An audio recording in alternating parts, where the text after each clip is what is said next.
Chapter 661. Jean Hauser was only relying on her love for him. No matter how spineless she was and how much she loved him, she couldn't stand him treating her like this. Sure Mengwan. Jean Hauser's voice was a little low. If one looked carefully, they would find that his expression wasn't very good. Sure Mengwan noticed that this seemed to be the first time he called her by her name, and he called her by her full name. Feeling a little sad, she blinked her eyes and suppressed the feeling of wanting to cry. Jean Hauser, don't tell me you want to say that you don't think of me as a prostitute? Then what are you doing now?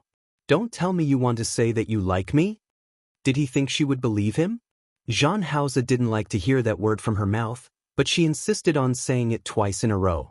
After she finished questioning him, Jean Hauser lowered his head to kiss her.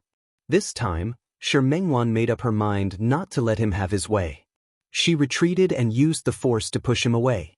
Jean Hauser's hands were placed on her shoulders. She pushed him away and his body retreated a little. Jean Hauser, you can leave. Her feet had already recovered from the numbness. Now, she stood up and tried her best not to lose her aura. Even if she had already lost completely. Jean Hauser didn't say anything. He just bent down to look at her again and placed his hands on both sides of the armrest of her chair. The scene in front of her was really ambiguous.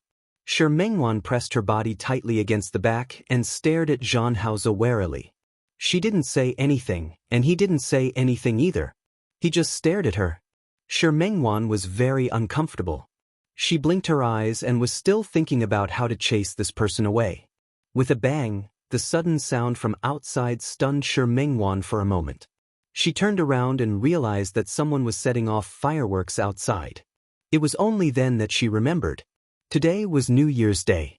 New Year's Day. Although fireworks were prohibited, there were still some people who didn't take these rules seriously. Bang! The fireworks rose into the sky once again. It was extremely bright.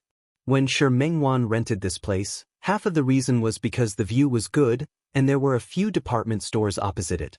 This place happened to be at a crossroads. Someone was setting off fireworks in the middle of the intersection. The moment the fireworks lit up, it successfully broke the stalemate between the two of them. Sure Mengwan didn't look for too long. When she realized that Jean Hauser seemed to be in a daze, she knew that the opportunity had come. Sure Mengwan quickly got up the moment Jean Hauser turned his head. She walked around to the back of the desk. Her feet were still a little numb, so she chose to ignore it. She picked up her purse and car keys and prepared to leave. Her footsteps were a little fast. At this moment, she couldn't care about anything else and quickly headed outside. When her hand touched the door, he didn't follow her. When she went downstairs and walked to the door, he didn't seem to follow her either. She walked out of the company's door and stopped. No matter what, the door had to be locked. As soon as she turned around, she saw that Jean Hauser had followed her. Startled, she instinctively took a step back. Seeing that he had come out, she closed the door and went to the elevator. The corridor was very quiet except for the footsteps of the two people. There was no other way. The stairs are around the corner next to the elevator. Sure Mengwan stood by the elevator, pressed the button, and waited for the elevator to arrive. When she entered the elevator, Sure Mengwan hesitated for a moment, but it was only for a moment. She went in, stood at the position of the button, and pressed the button for the first floor. Jean Hauser followed her in. He didn't speak, and she didn't speak either. She didn't want to look at him, but the wall of the elevator was a mirror. She didn't need to turn around to see the man's figure. Jean Hauser's figure was really good. The black windbreaker made him look imposing, but he had a handsomeness that wasn't inferior to that of a model. He had an inverted triangle figure, tall and strong, and a pair of long and slender legs. Further up, she retracted her gaze and didn't look at Jean Hauser's gaze. She felt that after what happened just now, he should have given up. That was good. It wasn't until she got into the car that Sure Mengwan felt that she was thinking too well. She sat in the driver's seat and looked at Jean Hauser in the passenger seat. Jean Hauser, please get out of the car. Jean Hauser sat still. Sure Mengwan gritted her teeth. Jean Hauser, I'll say it again. I'm not a casual woman. The anger on her face was too obvious. Jean Hauser glanced at her and his voice was very soft. I'm not either. I'm not a prostitute, and I don't want to be Chen Feifei's substitute. Her voice couldn't help but rise a notch with suppressed anger. When Zhang Haoze heard Chen Feifei's name, a trace of disgust inevitably flashed across his face. That emotion came and went quickly, so Shi Mengwan didn't see it clearly. She thought that he didn't hear it, so she didn't mind saying it again. Zhang Haoze, I'll say it again. I'm not a prostitute, and I'm not a casual woman. What about before? Zhang Haoze suddenly approached her and stared at her face. Shi Mengwan's lips opened and closed and opened again. Under his sharp gaze, she was the first to admit defeat. I've said it before, I treat you as someone else. Any man wouldn't be able to stand her words and would leave, right? Then continue. Zhang Haoze said this. Shi Mengwan blinked and took some time to understand what he meant. I refuse. Zhang Haoze didn't say anything. Instead, he closed his eyes and relaxed his body, as if he wanted to sleep. Zhang Haoze? Shi Mengwan called out and realized that Zhang Haoze didn't want to open his eyes at all. She became more and more annoyed. After a stalemate for nearly 3 minutes, when there was another burst of fireworks outside, she finally couldn't help but start the car. Forget it. On the first day of the new year, she told herself that she just didn't want to have a conflict with Zhang Haoze on such a day. The car stopped outside her apartment.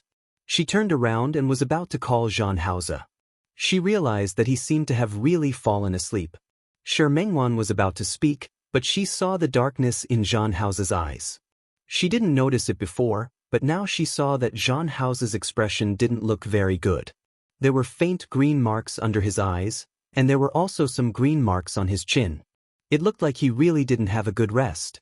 Shi Mengwan didn't speak. Through the sleeping face in front of her, she seemed to see the 15-year-old Xiao Zhe again. That was also New Year's Day, their first New Year together. She left home. Although she missed it, she was still a child. If there were other things to distract her, she wouldn't have the time to miss home. It was the same on New Year's Day that year. The pollution between them wasn't as serious as it was now, and Lin City didn't ban the setting off of fireworks. Not only was it not banned, but there was also a fireworks party in a newly built park in Lin City on New Year's Day. Why did she know? It was also because the people living nearby were on holiday at that time. She heard people talk about it. She was only 12 years old, and she also wanted to see it. When she was eating with her dear brother, she told him about it. Of course, she just wanted to go. She didn't really have to go. The park was very far from the bungalow they lived in. Not only did they have to transfer 2 buses, it would take at least an hour to get there. It was too much trouble. Most importantly, at that time, there weren't as many subway lines as there were now. There were only 2 subway lines. It was already very late after the fireworks party ended. If they wanted to come back, there would be no bus, so they could only take a taxi back. Their financial situation at that time didn't allow them to go to the fireworks party at all. She could only say it casually. The youth didn't pay attention to her at that time, but on the next day, which was New Year's Day, he took her out in the afternoon. Dear brother, where are we going?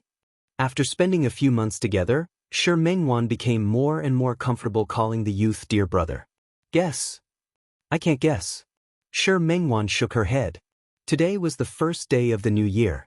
She looked at the street and saw that there were really a lot of people. The bus was a little crowded.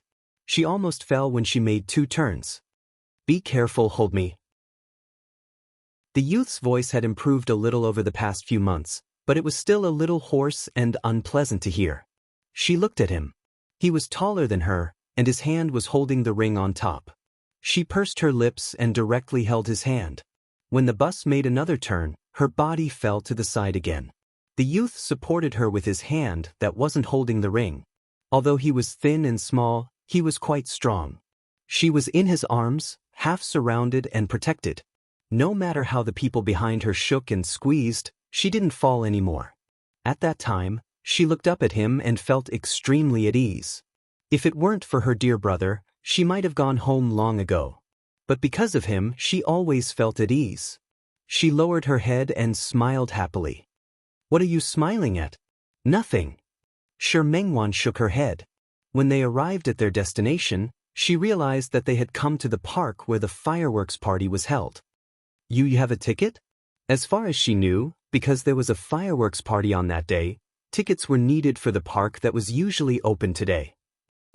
More than 10 years ago, the cheapest ticket cost more than 100 yuan, and the ones inside were even more expensive. The youth held her hand. Follow me.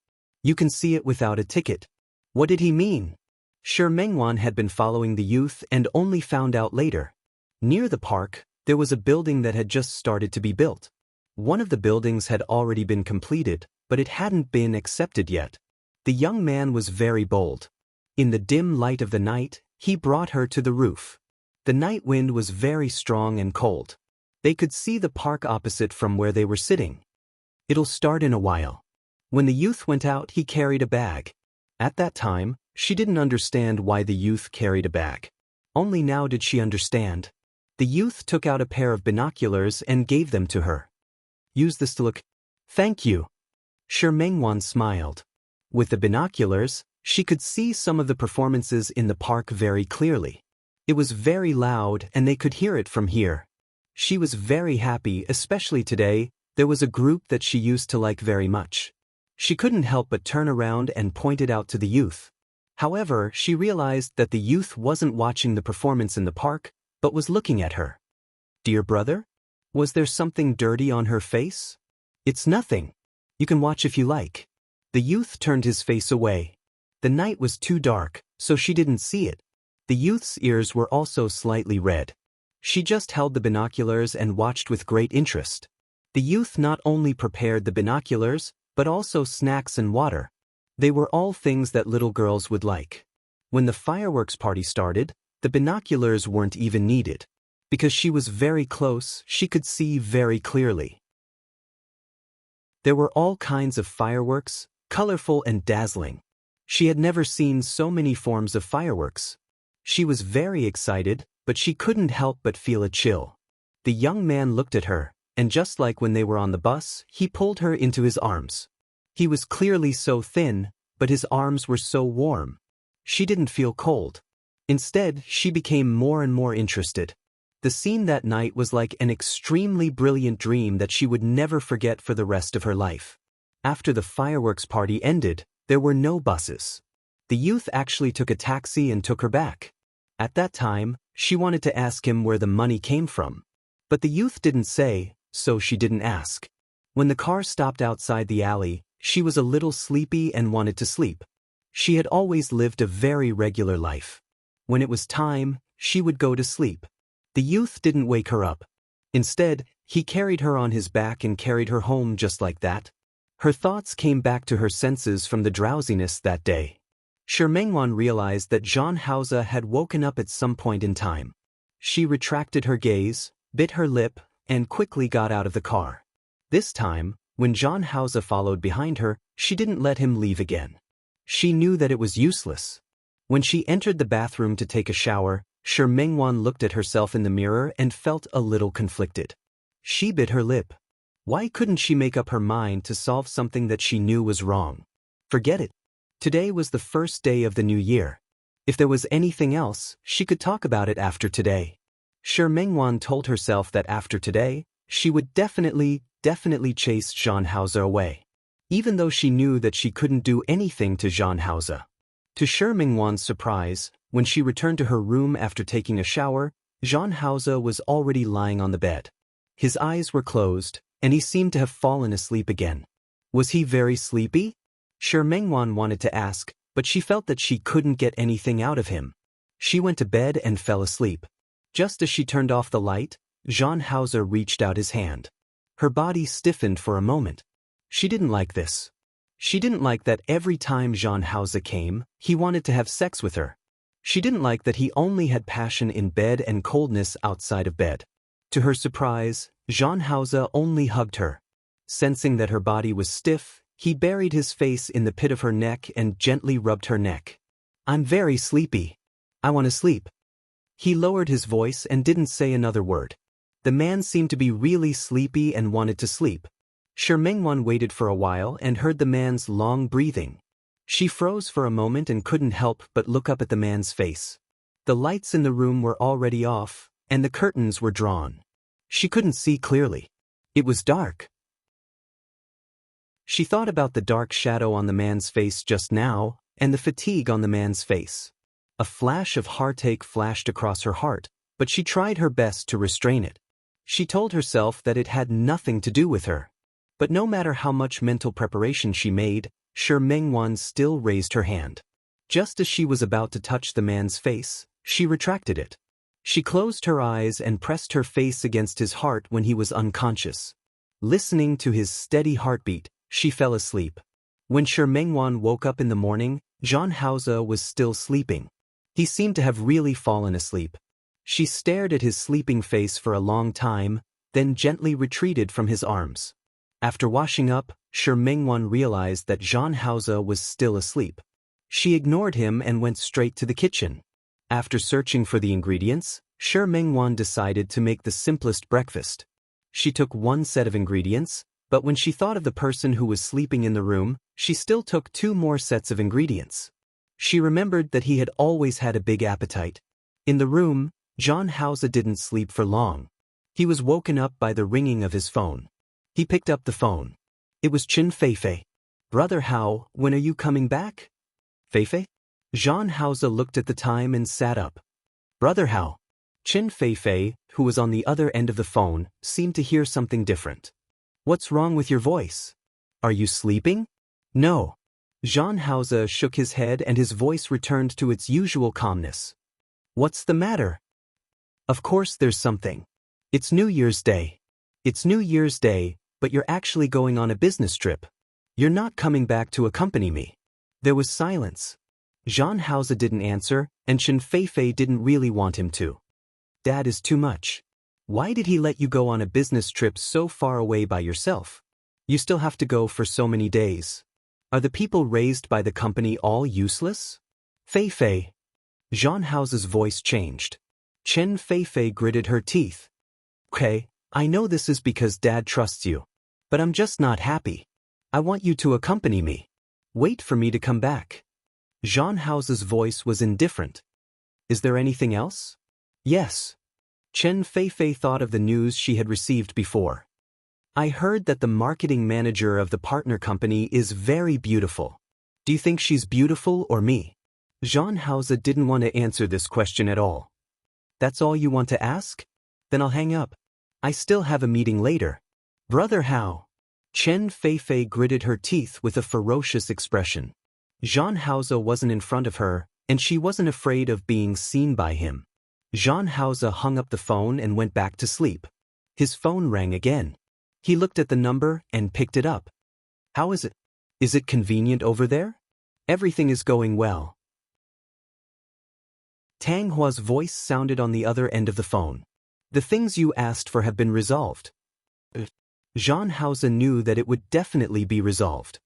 "Speaking of which, why are you in such a hurry to return to Lin City?" Tang Hua realized that he didn't quite understand this boss recently. "You compressed the business that would take a week to finish to 3 days and rushed back to Lin City today. But you're not going to accompany the little princess of the Chen family, are you?" Zhang Haoze rubbed the space between his eyebrows and didn't answer Tang Hua's question. "Finish everything and strike while the iron is hot. Take over the territory in H City as well." When it came to business, Tang Hua's attitude was much more serious. "Okay, it's just that it's the new year, and they're making a lot of moves here. It's better to make more moves. It's best to muddy the waters. When the time comes, it'll be easier for us to do things."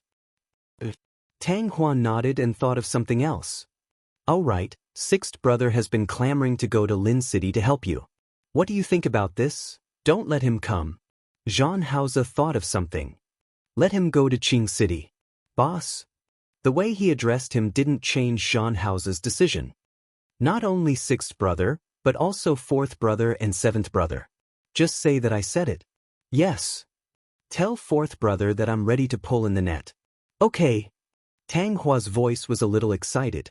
Zhang Haoze hung up the phone, but he was no longer sleepy. When he was about to get up, he realized that Shi Mengwan was standing at the door of the room and looking at him. The space between his brows twitched slightly, but he quickly regained his composure. Shi Mengwan bit her lip and looked away from Zhang Haoze's firm chest. She turned around and left quickly. If it wasn't for Jean House's good hearing, he wouldn't have heard Shi Mengwan say the word eat. The dining room was very quiet. Shi Mengwan's house wasn't big. The dining room and the living room were connected. She sat at one end of the dining table, and Jean House sat opposite her. She placed 2 sandwiches in front of him and a glass of milk in front of him. She ate the sandwich in front of her and didn't look at Jean House. How similar was the atmosphere in front of her to 13 years ago? The scene was similar, but the people were different. Shi Mengwan suddenly lost her appetite. She casually took a few bites and finished the sandwich. She got up and didn't go back to her room.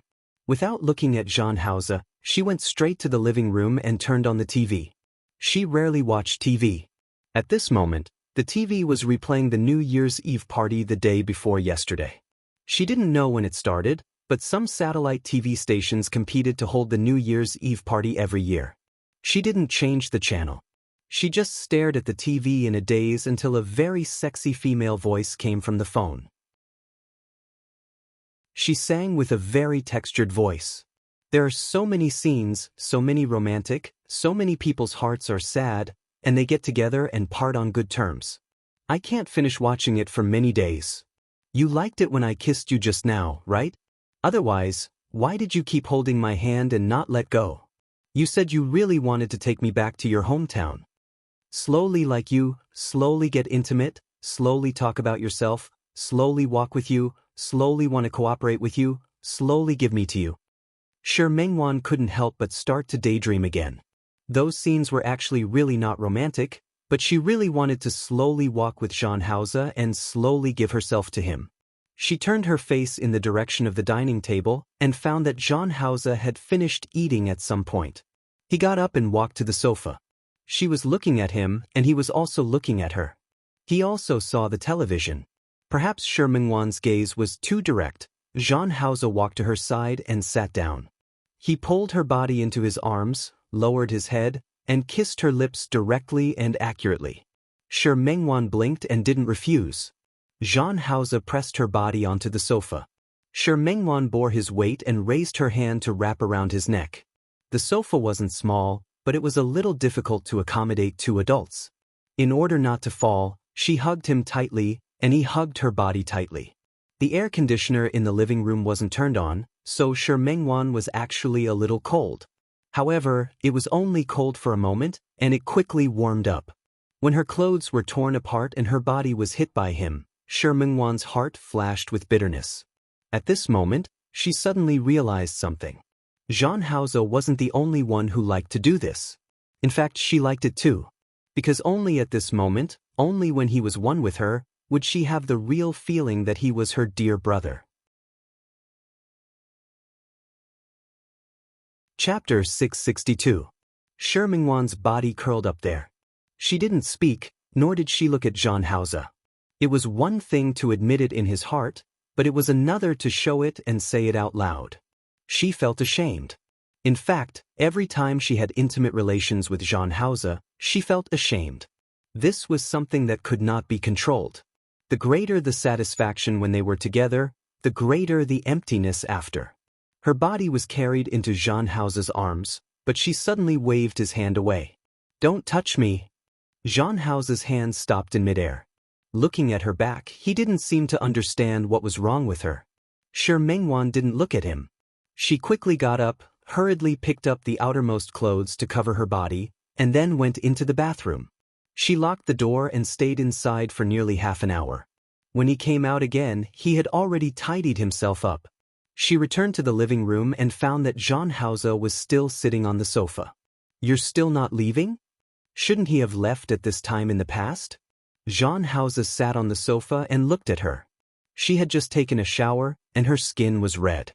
Her face looked tender, like a lotus flower that had just come out of the water. Jean House didn't leave. He even reached out to her. Shi Mengwan looked at the outstretched hand for a long time. Instead of going over, she went to her small study.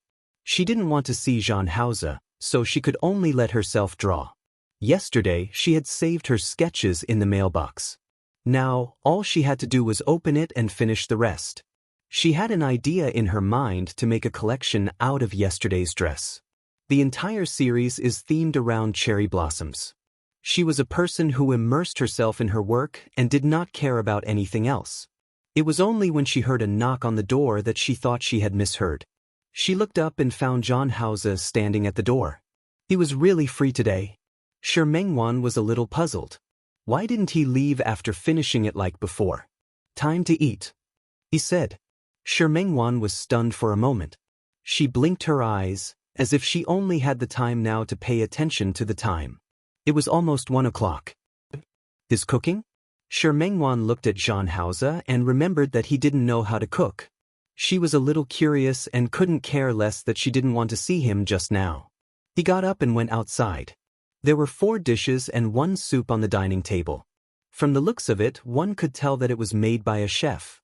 She was so engrossed in drawing that she didn't hear the door open. John Hauser sat down at the dining table. Shi Mengwan glanced at him and sat down as well. The meal was eaten in silence. Shi Mengwan glanced at John Hauser as she scooped the rice. It was a familiar movement and a familiar face. She withdrew her gaze and forced herself not to look at him again. After dinner, Shi Mengwan noticed a detail. John Hauser wasn't wearing the same clothes as yesterday. This discovery made her wonder if the clothes John Hauser left here last time looked like this. How could she not remember? She thought about the takeout that had just arrived. Someone had come when she was in the study drawing. They sent Chinese food and John Hauser's clothes over. She couldn't help but look at John Hauser. If she remembered correctly, he had left more than 1 set of clothes here. What was he trying to do? Come often? Or what? Once this thought came to her mind, Shi Mengwan couldn't sit still anymore. She didn't go back to the study to draw a draft. Instead, she sat down on the sofa and looked at John Hauser. She wanted to have a good talk with him. She had just sat down when John Hauser came over. He sat next to her and wrapped his big hands around her waist. Her body stiffened for a moment, but it was only for a moment. Soon, she was completely hugged by him. Her back was very tense.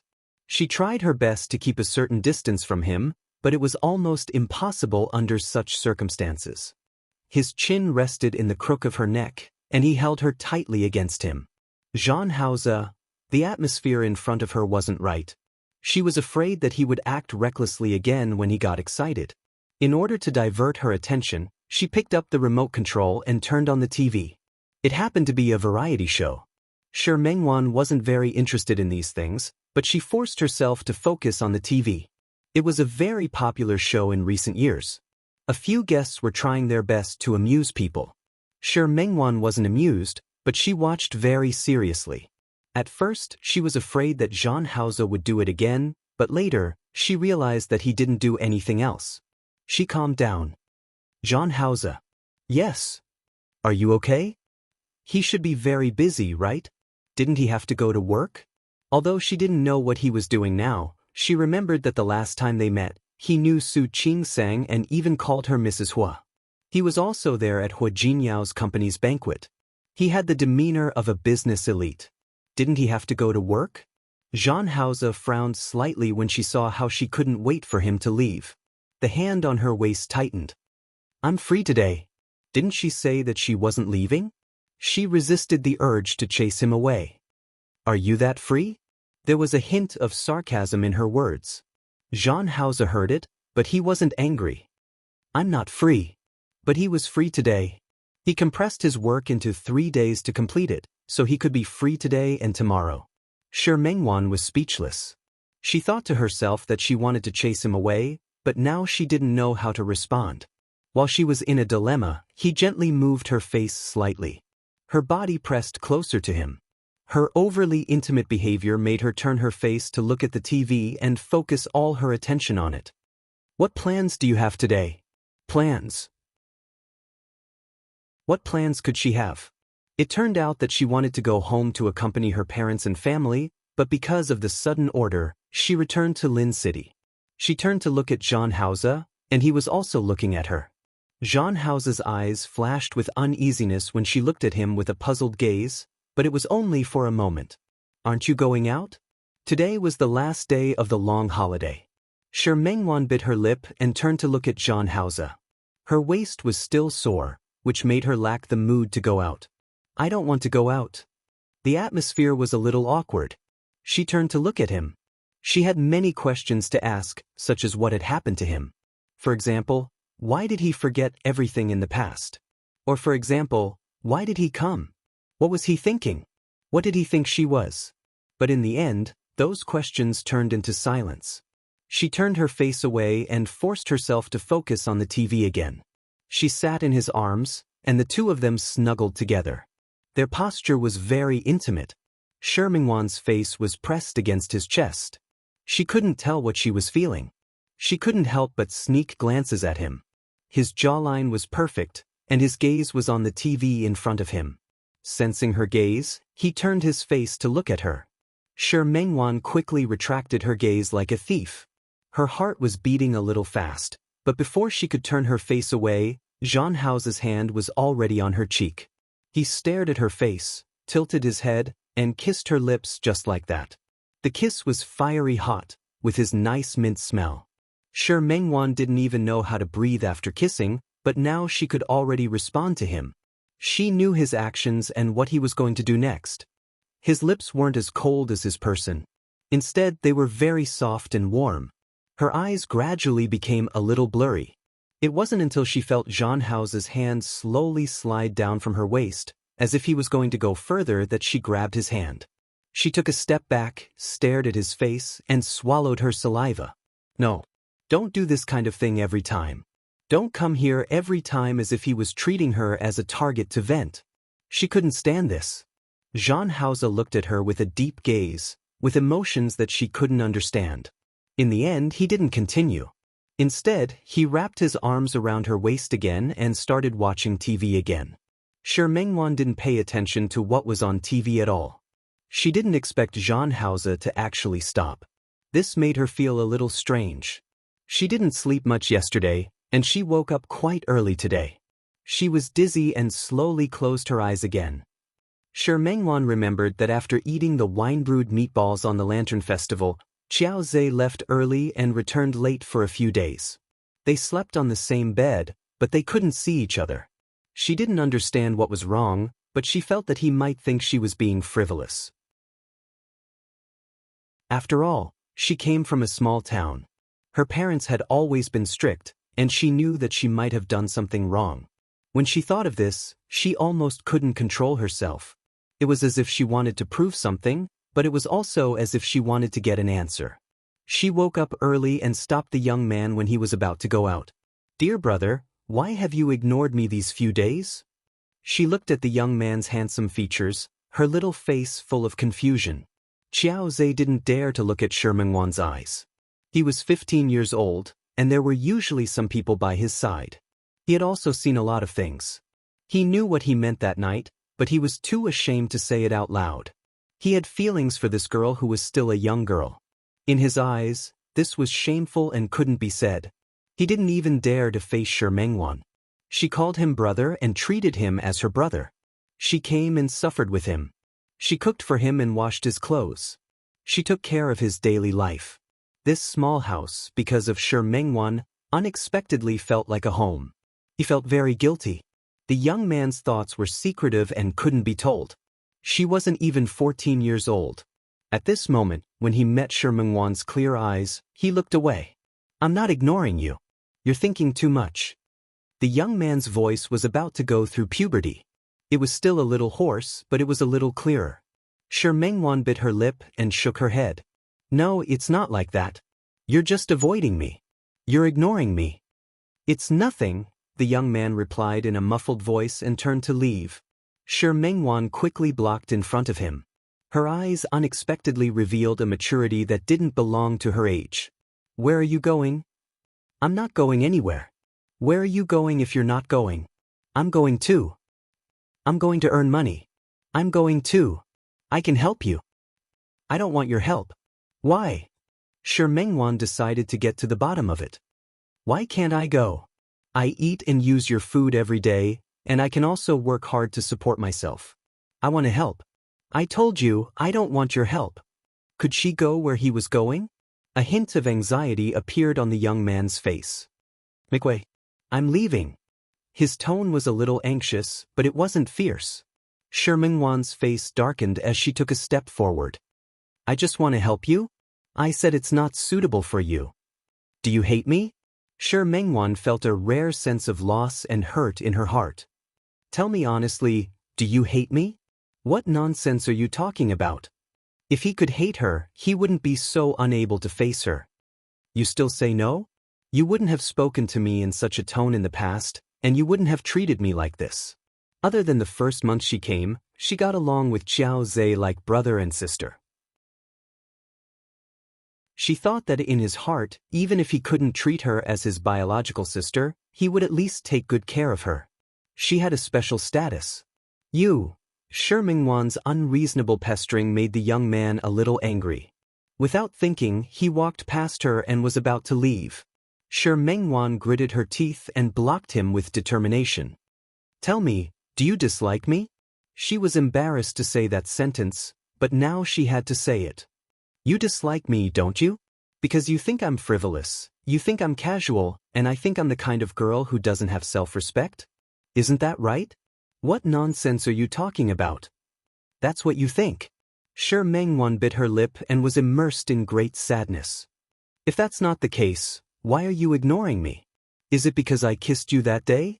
It was fine if she didn't mention that day, but when she mentioned that day, the young man's face instantly turned red. Half of it was because he was embarrassed, and the other half was because he was anxious. "If you dislike me, I'll leave now." Shi Mingwan didn't see the young man's awkwardness. She turned around and was about to open the door. Her body was hugged by the young man. His skinny and muscular arms circled her waist tightly. "Stop fooling around." The young man's rare fierce tone shocked Shi Mingwan. She turned around. The young man looked at her and said in an unfriendly tone, "I really don't dislike you, and I don't think you're frivolous." If she was frivolous, then what about him who kissed her first? What about him? He thought about her entering his dreams, and even his dreams were filled with shameful scenes. What about him? Meeting the girl's clear eyes, he couldn't say a single word. He didn't want the girl to think that he was dirty and dirty. I've just been too busy recently. I promise you, I'll come back earlier in the future." "Then, can you not go today?" He promised Sixth Brother that he would take the lead today. "Not today. How about tomorrow?" "I won't go anywhere tomorrow. I'll stay at home with you." "You said that?" "I said it. I promise." Afraid that the girl wouldn't believe him, the young man almost raised 3 fingers to swear. Shi Mingwan was satisfied, and a smile appeared on her face. "Then you go. I'll wait for you at home." The young man glanced at her, nodded, and turned to leave. At night, the young man lay on the same bed as the girl again. In fact, ever since he discovered his secret thoughts, the young man wanted nothing more than to stay far away from the girl. But he couldn't. There was no heating in Lin City in winter, and there was no air conditioning in the house. It was especially cold at night. If he slept on the sofa, he would definitely catch a cold. He carefully slept on the side of the bed, wanting to avoid the girl's approach. However, the ubiquitous chill that night made the girl instinctively lean towards him. Sometimes, when Shi Mingwan was in a daze, she would open her eyes to see where she was. "Dear brother." She murmured softly, then moved her face closer to him and fell asleep again. At first, she would still keep her distance from him, but as the two of them spent more and more time together, she became more and more at ease with him. However, she didn't know that this kind of relief was a great torment for the young man. After all, he was only 15 years old. After the new year, he would already be 16 years old according to the rules in Lin City. The young man was strong and had just experienced his first awakening of love. How could he have such good self-control? Looking at the girl's sleeping face in his arms, he couldn't bear to push her away. He gently adjusted the angle of his arm to make the girl sleep more comfortably. The touch of her smooth and fair skin made his heart race. When Shi Mingwan woke up in the morning, she found herself sleeping in the young man's arms. Her face was tightly pressed against his chest. The young man used to sleep bare-chested. Ever since the girl shared a bed with him, he would wear a t-shirt. Shi Mengwan opened her eyes and saw a suspicious circle of watermarks on his t-shirt. Her face instantly turned red. She hurriedly jumped out of bed. She didn't dare to face the young man. She couldn't be drooling when she fell asleep, could she? Shi Mengwan was abnormally embarrassed by this discovery. She didn't dare to look at the young man at all. She quickly put on her clothes and flashed into the kitchen. She didn't look at the young man again. What she didn't know was that after she left, the young man grabbed the pajamas she left on the bed. He smelled the smell on it, and his hand couldn't help but reach into his own clothes and go down. Shi Mengwan was in a daze. She felt as if there were feathers gently brushing against her face. She felt itchy and woke up from her sleep. When she opened her eyes, the handsome face in front of her gave her a fright. She tried to step back, but someone held her waist. At the same time, something fell to the ground. She blinked her eyes and suddenly realized her current state. She was asleep, and she was even sleeping on Jean House's lap. And his face was right above her. What fell to the ground just now was a small blanket on the sofa. It had been covering her before. He was holding his phone in his hand. When he saw that she was awake, he put the phone aside. "You're awake?" Shi Mengwan quickly sat up. She had just woken up, so for a moment, she couldn't even tell if it was a dream or reality. She wanted to call him dear brother, but she was embarrassed. In the end, she shook her head. She sat up straight. Why didn't you wake me up?" She was asleep, and she was still sleeping on his lap. Why didn't he wake her up? Jean Hauser didn't say anything. He just gently brushed his hand against the corner of her lips. That action made Shi Mengwan freeze again. She didn't dare to move at all. Do you want to go out for dinner?" She had slept for almost the entire afternoon, and it was almost 5 o'clock now. "Go out for dinner?" "Yes." Jean Hauser moved his feet without leaving a trace. Shi Mengwan had slept on his lap for too long, and his feet were a little numb. Shi Mengwan was thinking about his suggestion when she saw his movements from the corner of her eye. She immediately understood. She might have been too tired to sleep for so long. Didn't he know that she should just leave him on the sofa like this? "You don't want to go out?" "Go." Shi Mengwan answered casually. After she finished answering, she realized what she had agreed to. "Then let's go change?" She was still wearing the same housecoat from yesterday. It was too late for Shi Mengwan to go back on her word. She glanced at Jean Hauser and hurried into the room. In less than 10 minutes, Shi Mengwan changed her clothes and came out. Jean Hauser was already standing at the door, holding his trench coat in his hand. She glanced down at his feet. Her face was a little hot. Was she too confident in Jean Hauser? She actually fell asleep on his lap? She lowered her head and reached for the car key, but Jean Hauser took it. "Let's go." The two of them went downstairs together. Shi Mengwan stood half an arm away from Jean Hauser. After leaving the door, the cold wind blew, and Shi Mengwan was completely awake. Now, she was a little regretful. She shouldn't have come out. If she had known earlier, she would have ordered takeout. "What do you want to eat?" Jean Hauser asked her. She shook her head. "Anything."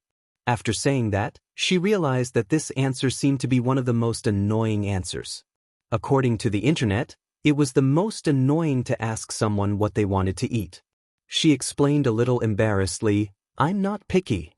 During that year when they were together, what hadn't they suffered? What hadn't they suffered? Jean Hauser glanced at her and didn't say anything. The two of them got into the car. He sat in the driver's seat.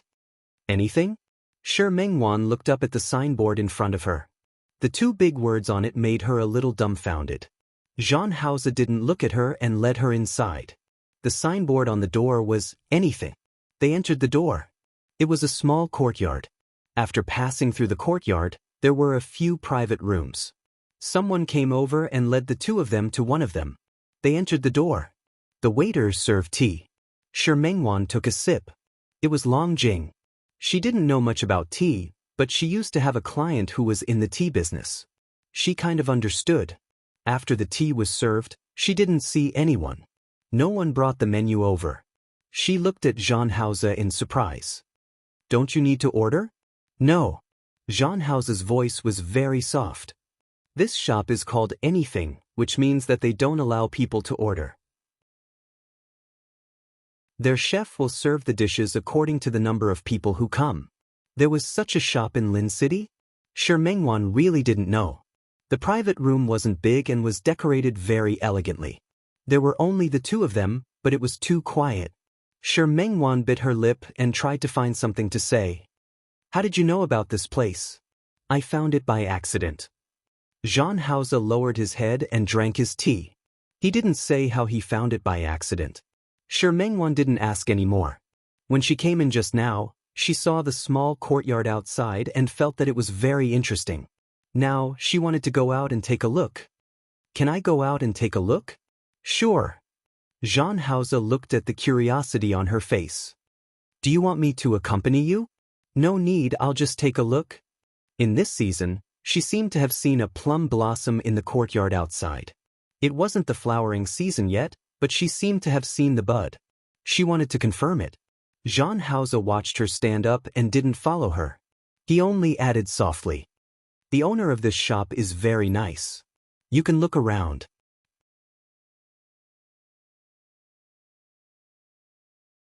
Chapter 663. The moment Shi Mengwan saw that person, she wanted to step back, but it was too late. She didn't expect to meet Qiu Yanba here. She felt guilty for a moment and wanted to step back, but Qiu Yanba had already seen her. She was close to Su Qingsang and had met Qiu Yanba a few times. She nodded at him and walked past him to continue walking outside. She wasn't close to Qiu Yanba, so she wasn't worried that he would tell Su Qingsang. It didn't matter even if they met. However, after taking 2 steps, she saw that there were other people following behind Qiu Yanba. They were none other than Su Qinghui and Hu Jinyao. Hello, uncle. She didn't have to greet Qiu Yanba, but she had to greet Su Qinghui. Hu Jinyao. She had a good relationship with Su Qingsang and was familiar with Hu Jinyao, so she called him by his name. Yes. Hu Jinyao nodded. He was the one who was most familiar with Shi Mengwan among the 3 of them. Are you alone? I'm having dinner with a client. Hu Jinyao finally saw Shi Mengwan. What about you? Same as you. Shi Mengwan smiled. I was wondering why you didn't accompany Qingsang to Japan. Yeah.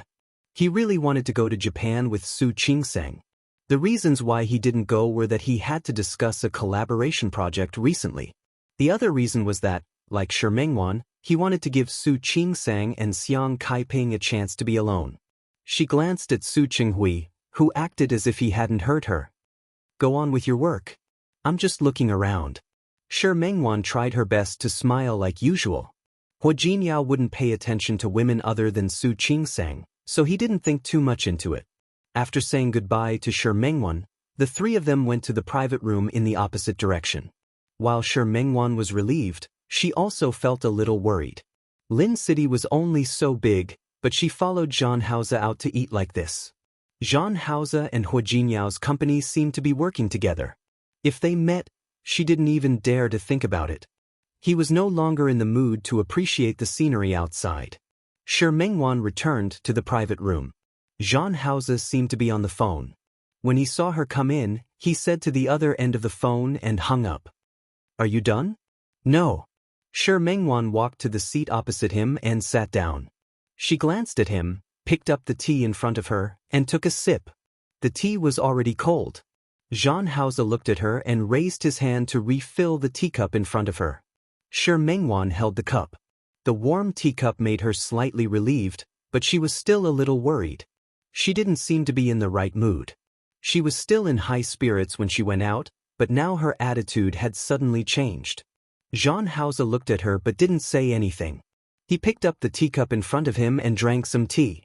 After a moment of silence, Shi Mengwan bit her lip, put down her teacup, and looked at Jean Hauser.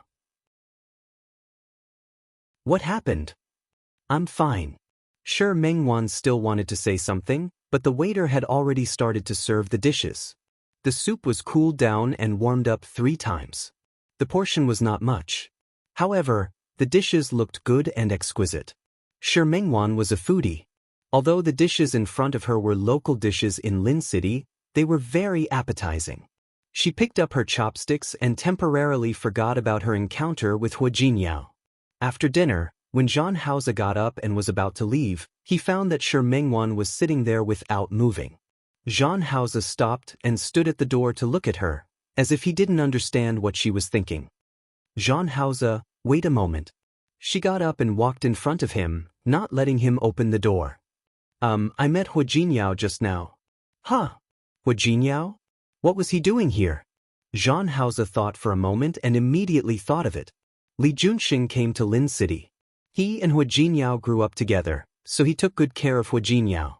Recently, there was a big project. Hua Jinyao might have wanted to help his father-in-law's family, so he got the Li Corporation to cooperate. Is there a back door here? Back door? Shi Mengwan nodded. I think if possible, we'd better not meet them, right? What do you mean? Zhan Haoze's face instantly changed. I can't be seen? Isn't that so? Shi Mengwan didn't back down like before. She looked up at him. She cleared her throat with a bitterness that she didn't even notice.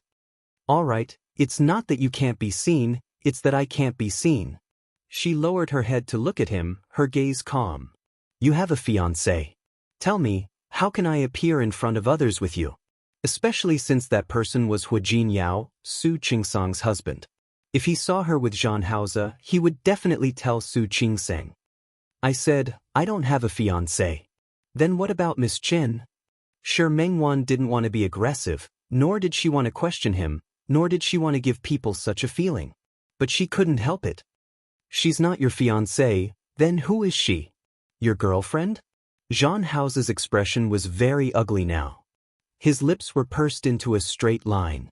Anyone who knew him would know that this was a sign that he was about to lose his temper. However, Shi Mengwan didn't know him. What she knew was the big brother in her dreams. Not the Zhan Haoze in front of her, who had been separated from her for more than 10 years and had forgotten everything about the past. Shi Mengwan, I'll say it again. She's not my girlfriend. She's not my fiancé either. Oh. Shi Mengwan gave a faint oh. It was obvious that she didn't believe him.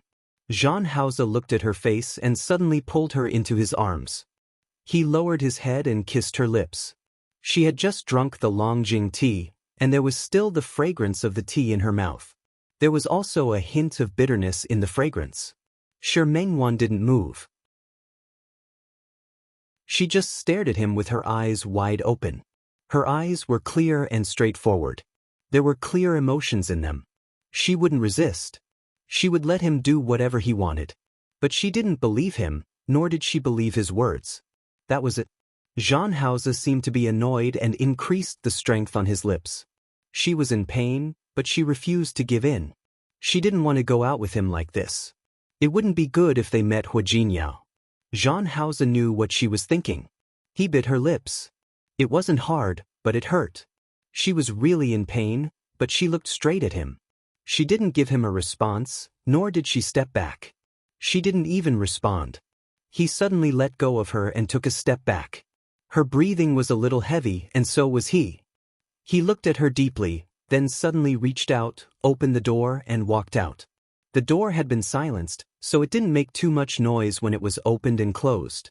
She watched the door close. She couldn't hear any footsteps outside.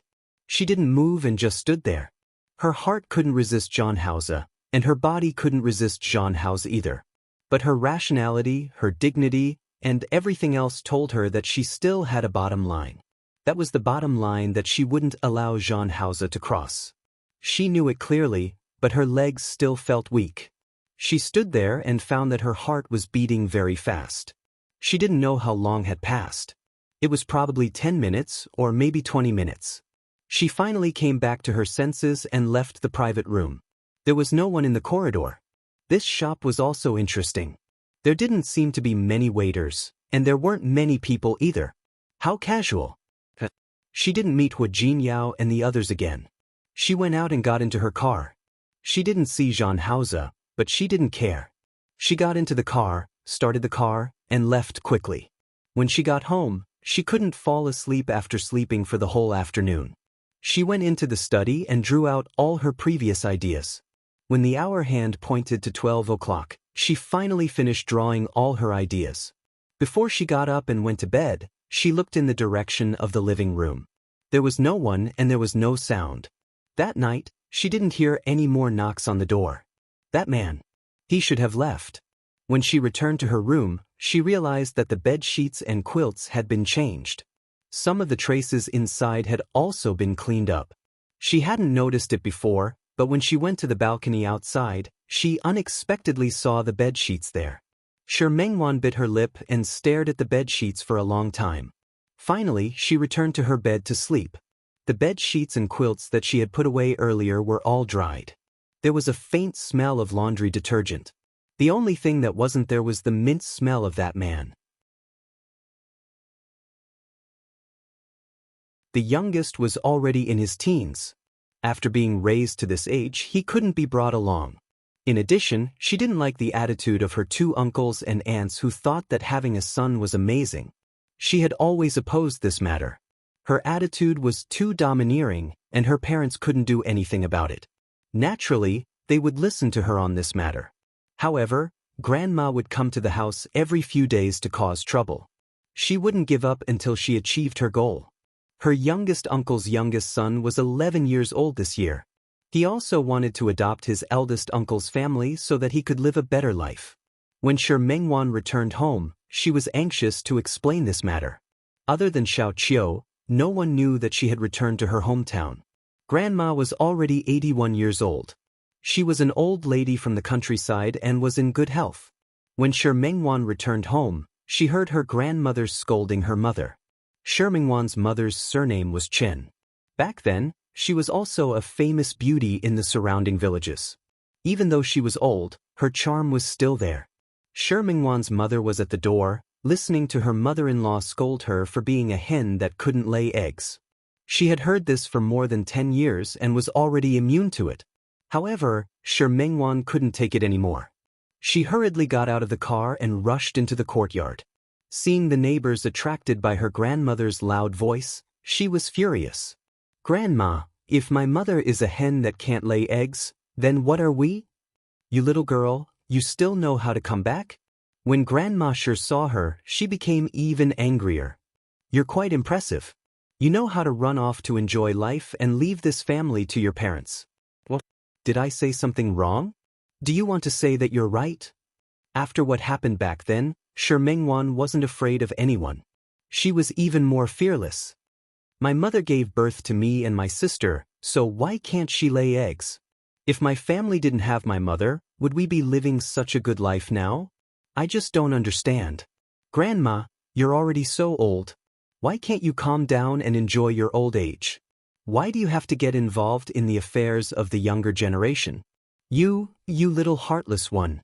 How can you speak to your elders like that?" Grandma Shi was angry, but Shi Mengwan wasn't afraid of her. If you want to be filial and respectful to your elders, you have to be worthy of being filial and respectful to your elders. All these years, how has my mother treated Grandma?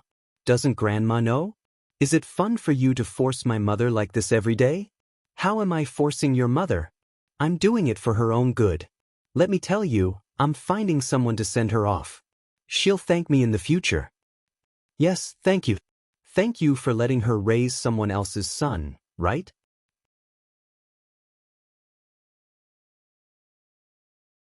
Chapter 664. Grandma Shi was old, but she lived in a small place and worked all year round. Her body was very strong. Her palm was wide and rough. With this slap, Shi Mengwan's face would definitely swell. Shi Mengwan gritted her teeth and stood there, not wanting to back down at all. Mother Shi, who had been silent all this time, finally came over. She quickly pulled Grandma Shi's hand away and pulled Shi Mengwan behind her. "Mom, if there's anything you want to say, then say it. It's rare for Nan to come back. Must you act like this?" "I'll talk nicely? Why didn't I say it properly? After so many years, have you given birth to a son from Master? It's for your own good that I let you adopt third brother's family. What's wrong? Do you really have to be so ungrateful? Mom. Grandma, how can I appreciate it? Tell me." Shi Mengwan stood behind Mother Shi and was so angry that she almost laughed. Cousin is already 11 this year, right? If he had known who his parents were, he would have let my mom adopt him. Would my mom be close to him? If they couldn't be related, what was there to adopt? Raising someone else's son? Besides, my mom is fine now. She has a daughter, why would she want to adopt someone else's son? Grandma Shi was furious and pointed at Shi Mengwan. How can a son and a daughter be the same? Let me tell you, a son has to carry on the family line. Can you? Why can't I? Shi Mengwan took a step forward. Grandma, let me tell you, I'm just going to invite a man to my house and let my child's surname be Shi. What's wrong with that? As soon as he said that, the neighbors who were watching the fun all gasped. Even Mother Shi looked at Shi Mengwan in shock. Wanwan, what nonsense are you talking about? Shi Mingru was young, but she could tell from the reactions of the people around her that what Shi Mengwan said was very impressive. She looked at Shi Mengwan worriedly. Mom, I'm not talking nonsense. Shi Mengwan turned around and looked at her mother's face, which was no longer young. All these years, Mom had sacrificed so much for this family. But all these couldn't compare to the sin of not giving birth to a son in Grandma's eyes. She couldn't take it anymore. She turned around and looked at Grandma Shi. Grandma, I'm looking for a son-in-law. The child I gave birth to will be surnamed Shi. This way, it can be considered as carrying on the bloodline of the Shi family, right? Me what? Can't I? I think it's a good idea. Shi Mengwan stood there with a determined look on her face. There are so many families that don't have daughters. It's not like they're all cut off. It wasn't like there had never been such a thing. If I recruit one, what do you think, Grandma? If you have the ability to get one and give birth to a child with the surname Shi, that will naturally count. Okay, Grandma said that. Shi Mengwan wanted to hear that. I hope Grandma won't go back on her words in the future. Grandma Shi was rendered speechless by her. In the end, she nodded vigorously. That's fine too. I would like to see which man would agree to such a thing. As she spoke, Grandma Shi sneered. Do you think you can find such a good man? Willing to marry into his family? And you're even willing to let your child have your surname? Zhan Hao's face flashed across Shi Mengwan's mind. For a moment, she was also uncertain. However, even if she lost in person, she wouldn't lose in spirit. At this time, she definitely wouldn't admit defeat. I'll find it. If I find it. Grandma, can you stop mentioning the matter of my parents adopting a son? Okay. If you can do it, I won't mention the matter of adoption anymore. As Grandma Shi spoke, she glanced at Shi Mengwan with obvious contempt in her eyes. But you can't keep looking, right? What if you can't find it, or you're using the delaying method to deceive an old woman like me? Then what do you want, Grandma? We need to set a time. Grandma Shi thought for a moment. 1 year. I'll give you 1 year. If you can find a man who agrees to be a son-in-law and is willing to give birth to a child with your surname, I won't mention the matter of adoption anymore. 1 year? Shi Mengwan thought of Zhan Hao again. She bit her lip and closed her eyes. Grandma, I don't even have a boyfriend right now. You said you'll only give me 1 year? Where can I find one? Especially with such a condition, it'll take at least 3 to 5 years, right? 3 to 5 years? I don't know if I'll live to that day. Grandma Shi sneered as if she had seen through Shi Mengwan's thoughts. You want to drag it out until I die? Shi Mengwan, there's no such thing. The neighbors whispered among themselves.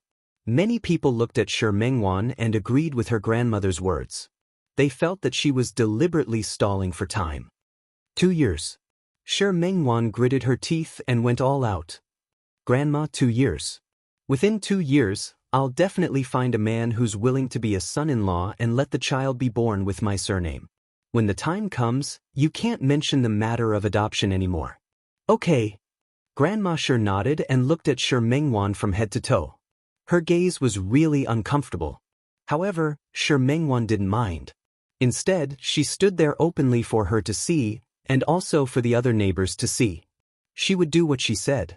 These people were all witnesses. One girl, your abilities have gradually grown over the years.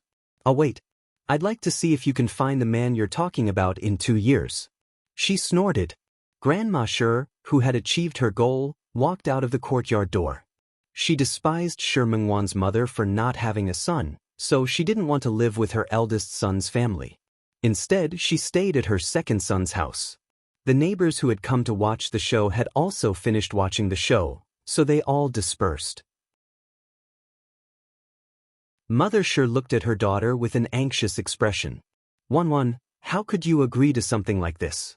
In this society, which man would be willing to be a son-in-law? If there really was such a man, he would definitely be a man without much ability or with very poor conditions. Which man with good conditions would be willing? Although Shi Mengru was only 13 years old, she looked at Shi Mengwan worriedly. Yes. Sister, how could you tell Grandma such a condition? It's okay. I know what I'm doing. Mother Shi looked troubled. She wanted to persuade her again, but Father Shi had already returned. He went to a wedding in another city today and heard about what happened at home as soon as he came back. He didn't even have time to stop the car and quickly got out of the car. He first looked at his wife and daughter, then his gaze fell on Shi Mengwan. Wanwan, are you okay? Dad, I'm fine. Shi Mengwan had complicated feelings about her father. She knew that he treated her mother very well, but sometimes, she still felt that he was a little too soft.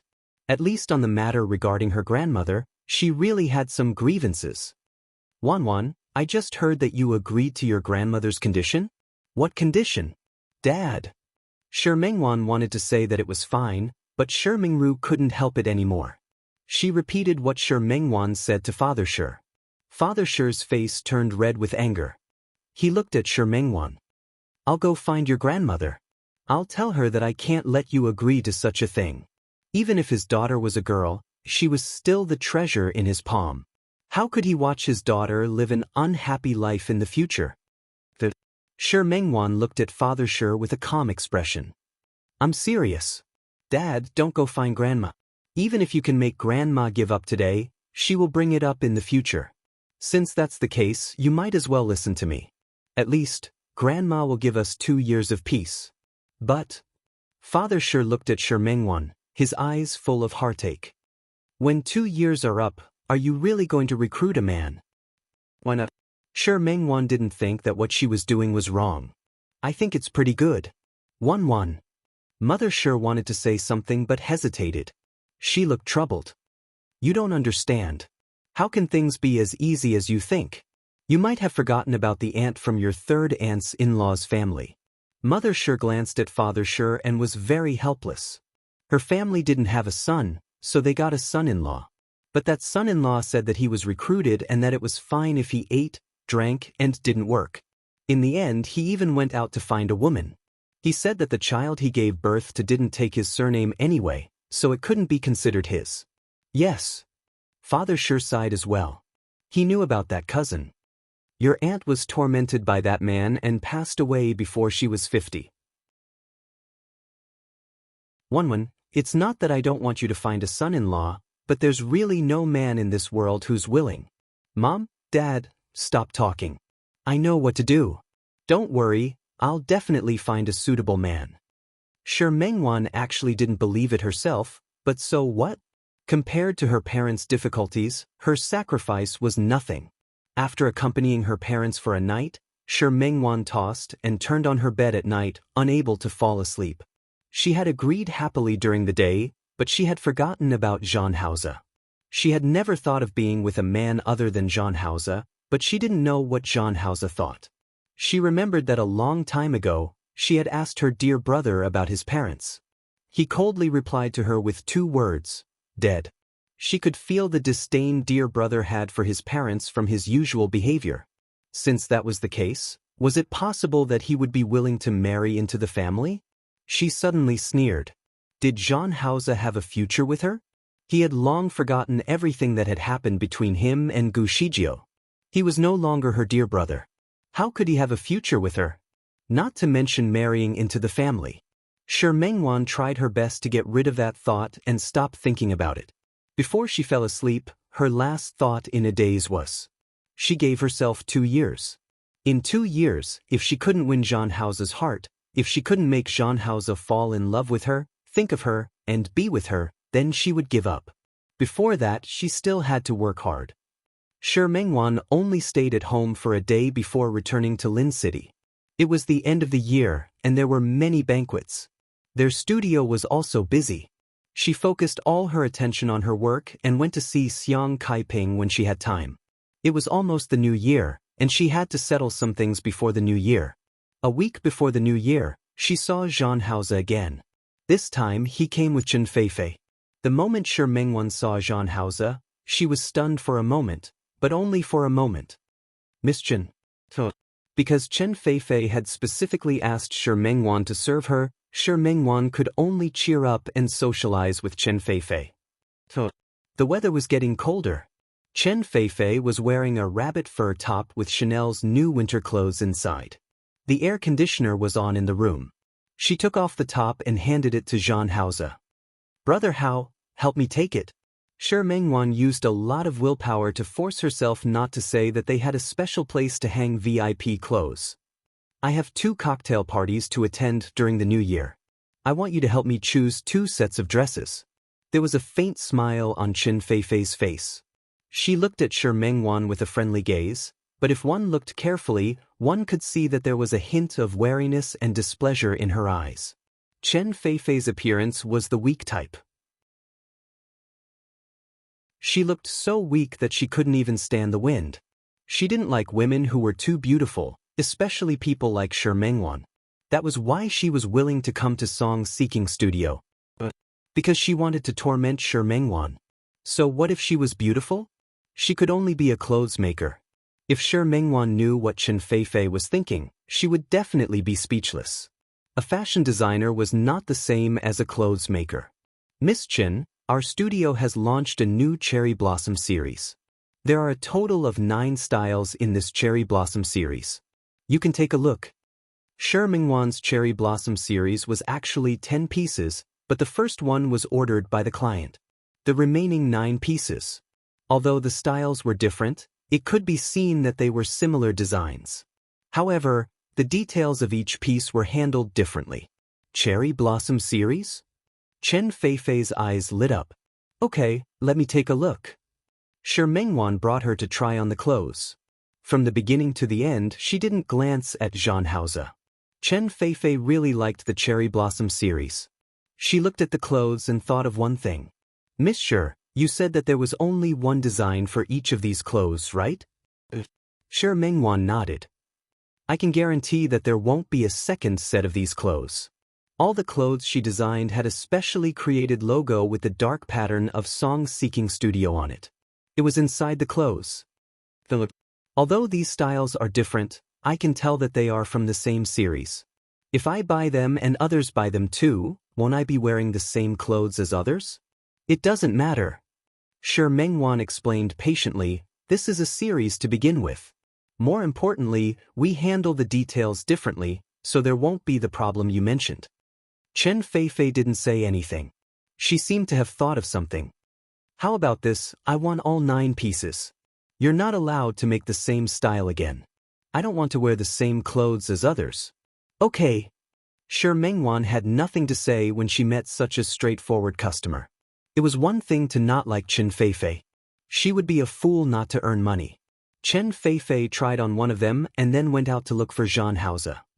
Brother Hao, you've been waiting for me for a long time, right? I've picked out the clothes. What do you think? An extremely light gradual color change, from light pink to dark pink, layer by layer. The thin silk fabric fluttered, and the dark cherry blossom patterns on it danced along with the hem of the skirt. If one looked carefully, it seemed like petals were flying. Zhang Haoze glanced at the clothes, then nodded and softly grunted. What do you mean by... Does it look good or not? Chen Feifei hooked Zhang Haoze's arm with a charming face. Zhang Haoze looked at her hand that was hooking his arm. He took a step back to look at the clothes and pulled her hand away without a trace.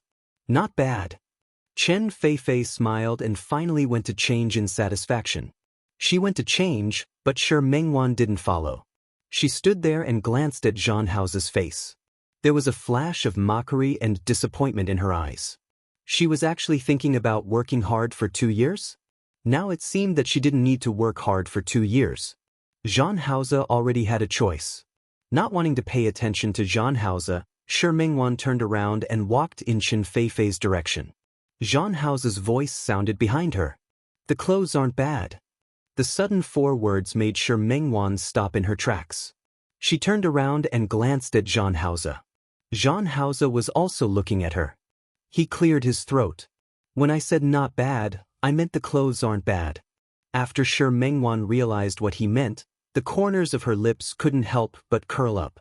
"I want you to say it." If she didn't have some real ability, how could she have made Song Seeking Studio famous in Lin City in such a short period of time?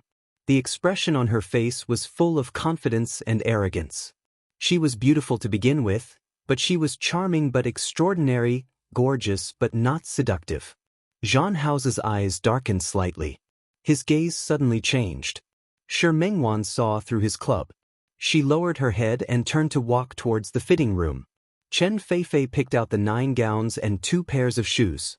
Other than clothes, they also had shoes and bags for fear that customers wouldn't have the direction to match them. The price wasn't comparable to that of first-tier brands, but it wasn't something that ordinary people could afford. Shi Mingwan didn't give Chen Feifei a discount. She watched as Zhan Haoze took out his card to pay. She really wanted to charge twice as much, but in the end, she decided against it. After Zhan Haoze left, Xiao Ji, Xiao Qiu, and a few other designers heard about the excessive order today. The group of people were very happy. It was almost the new year. Although the studio's business was very good, who would complain about having more money? Shi Mingwan looked at her subordinates and thought about how she didn't give Chen Feifei a discount just now. She generously expressed that this year's year-end bonus would be given for 1 more month. Amidst the cheers of her subordinates, Shi Mingwan returned to the office, but her face was no longer as happy as before. She sat behind her desk and thought about the moment when Zhan Haoze took out his card to pay today. She actually wanted to question him, but later, she didn't know what she could ask. Her eyes were a little swollen and sore. She took a deep breath. That moment of discomfort gave her inspiration again. She pressed the internal line and told Xiao Ji that she was going to draw. After telling them not to disturb her, Shi Mingwan began to draw. This time, she chose a blue background color. Blue represented melancholy. It was just like her current mood. She lost track of time as she drew. When she was done with the things in front of her, she went downstairs and planned to go home. However, she found Zhan Haoze standing next to her car. He had an unlit cigarette in his hand. Seeing that she had come, he threw the cigarette into the trash can beside him. Shi Mingwan looked around. It was already very late. At this time, there was no one else in the business district that she was in. She didn't quite understand why Zhan Haoze was here, so she went straight into the car. Just as she sat down, the car door on the other side was opened, and Zhan Haoze got in. Shi Mingwan's expression didn't look too good. "Zhan Haoze, please get out of the car." "What? You're not calling me President Zhan anymore?" Previously in the studio, she had called him President Zhan. Zhan Haoze's words made Shi Mingwan grit her teeth. "Zhan Haoze, at this time, you should be accompanying Miss Chen, right? She doesn't need me to accompany her." "Yeah, she doesn't need you to accompany her, so you came to find me? Zhan Haoze, can you be any more outrageous?" Shi Mingwan misunderstood the meaning of his words. She couldn't help but mind Chen Feifei's existence and Zhan Haoze's attitude. Without giving Zhan Haoze a chance to speak, her attitude was quite cold. "Get out of the car." Zhan Haoze looked at her. When she was angry, her lips parted slightly. The lights in the country weren't very bright. The street lights outside shone in, causing Shi Mingwan's face to glow. He thought of her smile today. It was a different look from her current coldness, but it was still as beautiful. "Get out of the car," Shi Mingwan said again. Zhan Haoze moved at this moment. He reached out his hand. Just when Shi Mingwan thought that he was going to push the car door, he turned around, stretched out his long arms, and pulled her into his arms. He lowered his head and easily kissed her lips.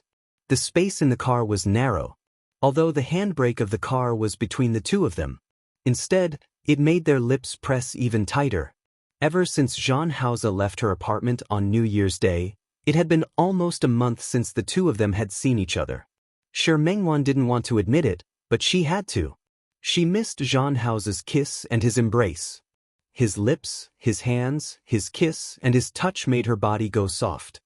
His kiss was too domineering and forceful, making her almost unable to breathe. In the almost suffocating kiss, Jean House finally let go of her. Shi Mengwan panted heavily, but she almost couldn't sit still in her seat. If it weren't for the back of the chair behind her, she might have already slid down. She glared at Jean House. When she met his deep black eyes, she weakly retracted her gaze. She clearly wanted to chase him away, but she always lost her mind in his kiss. This Jean House was really her nemesis. No matter how unwilling Shi Mengwan was, no matter how she chased Jean House out of the car, in the end she brought Jean House home again.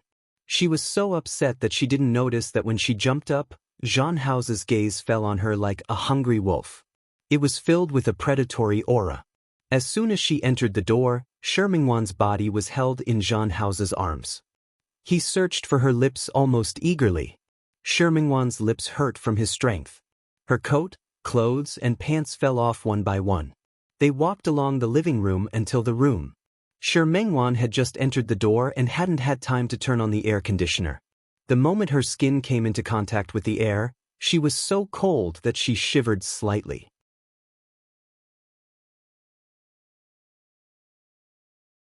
Chapter 665.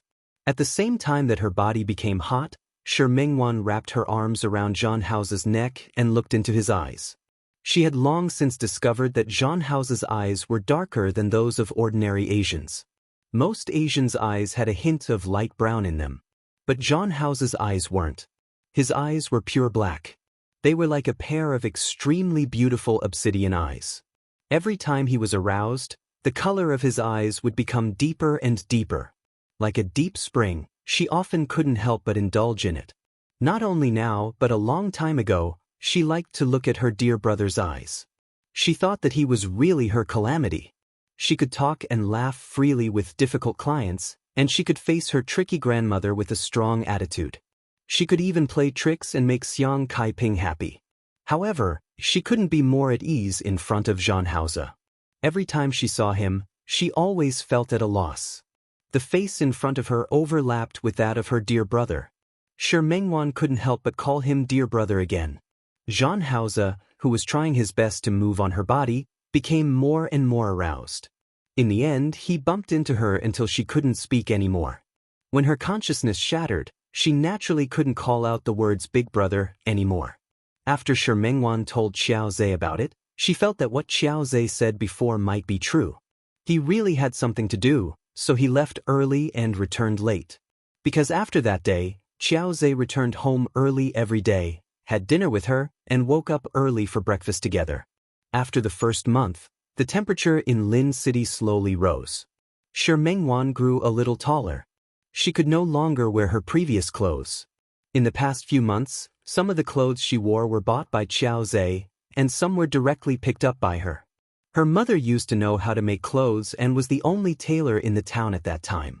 Shi Mengwan watched her mother step on the sewing machine since she was young. Not to mention that she knew how to make clothes, she still knew how to simply change clothes and hold a needle and thread. Xiao Zhe also grew very fast. After the new year, he seemed to have grown a few centimeters taller. When he grew taller, he looked even thinner. Some of the clothes in the closet, such as t-shirts, shirts, and jeans, couldn't be worn anymore. Shi Mengwan took them over and made them smaller for herself to wear. Xiao Zhe once laughed at her. "Are you planning to be a tailor when you grow up?" Shi Mengwan shook her head. "I don't want to be a tailor. I want to be a fashion designer." "Isn't he a tailor?"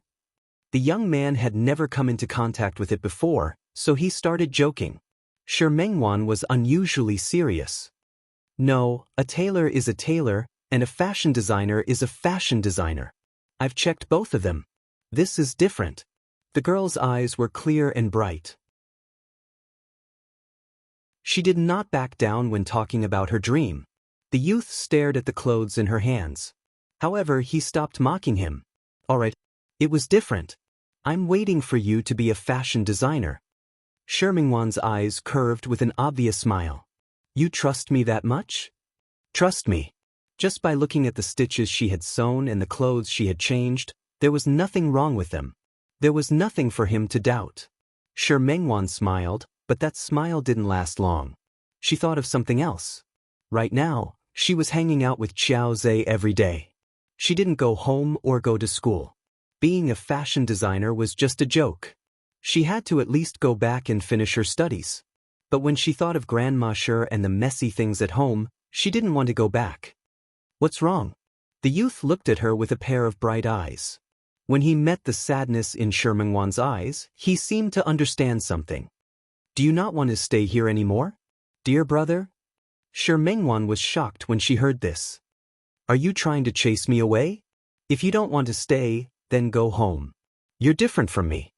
Shi Mengwan had parents. She only ran away from home in a fit of pique with her family. Qiao Zhe already knew about this. Shi Mengwan bit her lip and finally shook her head. I don't want to go back. If you don't go back, how are you going to school? How are you going to be your fashion designer? I don't know. After all, she was only a little over 12 years old. How could she think about so much? Dear brother, can you not chase me away? The youth wasn't moved by her words. Instead, he was very serious. You have to know that if you follow me, you might not be able to fulfill your dream. Shi Mengwan's expression was conflicted. She knew in her heart that what the youth said was true. But she looked at the youth. Under the light, the youth's eyes were as dark as ink, making people drown in them. Dear brother, I won't chase you away. When the youth realized his feelings for her, how could he bear to chase her away? But you have to think clearly. If you follow me, you won't have a good life. Not to mention the current environment, just what he was going to do in the future would probably be more and more dangerous. He couldn't say it clearly, but did she really understand? I'm not afraid. Shi Mengwan still hadn't realized her subtle thoughts. She only knew that she didn't want to leave her dear brother just like that. So silly. Qiao Zhe looked at her and felt that the girl was a little silly. Shi Mengwan bit her lip and suddenly put down the t-shirt in her hand. She reached out and hugged Qiao Zhe. Dear brother, I want to follow you. I don't want to go back.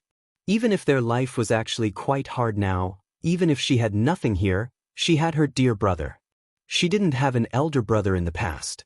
Although Father Shi treated her well, that feeling was different.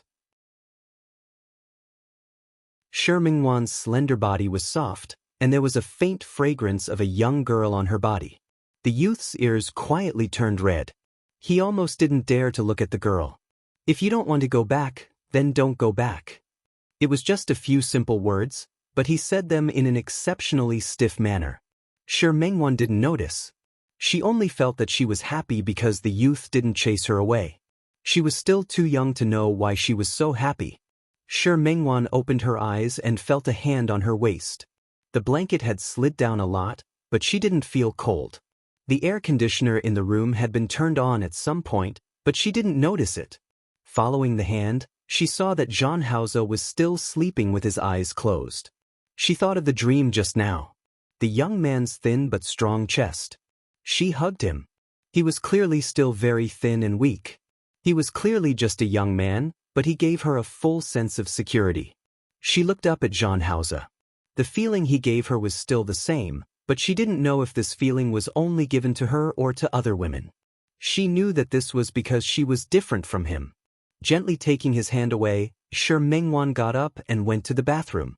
When she left home before, Mother Shi was afraid that she wouldn't be able to take care of herself in Lin City alone, so she asked her to bring a lot of food over. Among them were dumplings and wontons that Mother Shi had personally made. They were all frozen and packaged. She told her that if she was too lazy to cook in the future, she could just cook them directly. Shi Mengwan looked at it and decided to cook wontons. She was very good at doing these things, so she cooked them very quickly. When Zhan Haoze came out of the room, he saw 2 sets of wontons on the table, one big and one small. Shi Mengwan glanced at him. Let's eat. Her voice was very calm, without a trace of emotion. Zhan Haoze sat down opposite her and looked at the wonton in front of him, which was almost twice as big as the one in front of Shi Mengwan. After you eat, I have something to tell you. Mengwan felt self-loathing and disgust for being immersed in Jean House's embrace again. She had conflicting emotions. On one hand, she couldn't control it, but on the other hand, she felt that it was inappropriate. Being conflicted on both sides would only make things difficult for herself. When Jean House heard that, he paused in his action of picking up his chopsticks. He glanced at Mengwan, but she lowered her head and didn't look at him. Mother Shi's cooking skills were very good, and the wontons she made were very delicious. It was different from the ones sold outside. Mengwan's speed was very fast. She had the inspiration yesterday, and that feeling was still there today. She wanted to finish drawing her design in one go. After the new year, there would be a fashion design competition in France. She wanted to try it out. Although a small studio like theirs had almost no chance of winning such a competition, her teacher especially appreciated her and gave her an invitation. Behind the invitation was a design drawing. It was first sent to the other party's competition committee, and then the competition committee would pick out the shortlisted works from these works. If they were shortlisted, they would have a chance. There was still a month before the submission of the initial works for the competition. Mengwan wanted to send the works that she thought of yesterday to the competition. She had something on her mind, so she ate very quickly. After finishing the wonton in front of her, she realized that Jean House was still eating. She put down the bowl, sat up straight, and looked at Jean House seriously. Jean House, after this breakfast, don't come again. Jean House raised his head and glanced at her. Mengwan didn't need him to speak, nor did she need him to respond. You have Chen Feifei. I don't want to be a mistress. Everything we did before was wrong. Yes, in this matter, I admit that I also have a responsibility. But I also paid the price. You didn't suffer a loss. So let's just leave it at that. Let's end it here. There are some things that you and I both know, so let's just leave it at that. When she faced Jean House, her aura was always a little weaker. She didn't want to continue like this. She needed to end such a mistake. Jean House didn't speak. Instead, he listened to her. He finished the rest of the wontons. He took out a tissue and wiped the corner of his lips. I've said it before. Chen Feifei isn't my girlfriend, nor is she my fiancée. Really? Jean House knew that Mengwan wouldn't believe him. There were some things that he couldn't say more about. She has nothing to do with me. I just treat her as a sister. You're not a mistress. After knowing her for so long, this was the most serious explanation Jean House had ever given. Mengwan looked into his eyes. For a moment, she was almost willing to believe that what he said was true. But it was only for a moment. You treat her as a sister. What about her? Jean House frowned. That's her business. Okay. Mengwan skipped over this. Jean House, you said that Chen Feifei has nothing to do with you. What about me? Seeing that Jean House didn't seem to understand what she meant, she smiled. Chen Feifei has nothing to do with you, but what about me? In your heart, what am I? There was silence. Jean House looked at Mengwan's face as if it was very difficult for him to answer. Why aren't you saying anything? Mengwan sneered and looked at the troubled expression on Jean House's face. Jean House, I admit that I have feelings for you. But I definitely won't let myself be a mistress, and I won't let myself become so lowly in love. I didn't mean that. He had never looked down on her. You didn't mean that? You didn't want me to be a mistress. Or do you not think of me as a prostitute? Jean House frowned. I've said it before. I didn't mean that. Okay, I'll pretend that you didn't. Mengwan stood up and placed her hands on the table. She leaned over and looked him in the eye. So you're serious about dating me? Jean House pursed his lips into a straight line and didn't refute her words. Jean House, can you marry me? Mengwan leaned forward a little more and stared straight at Jean House's face. She was especially serious.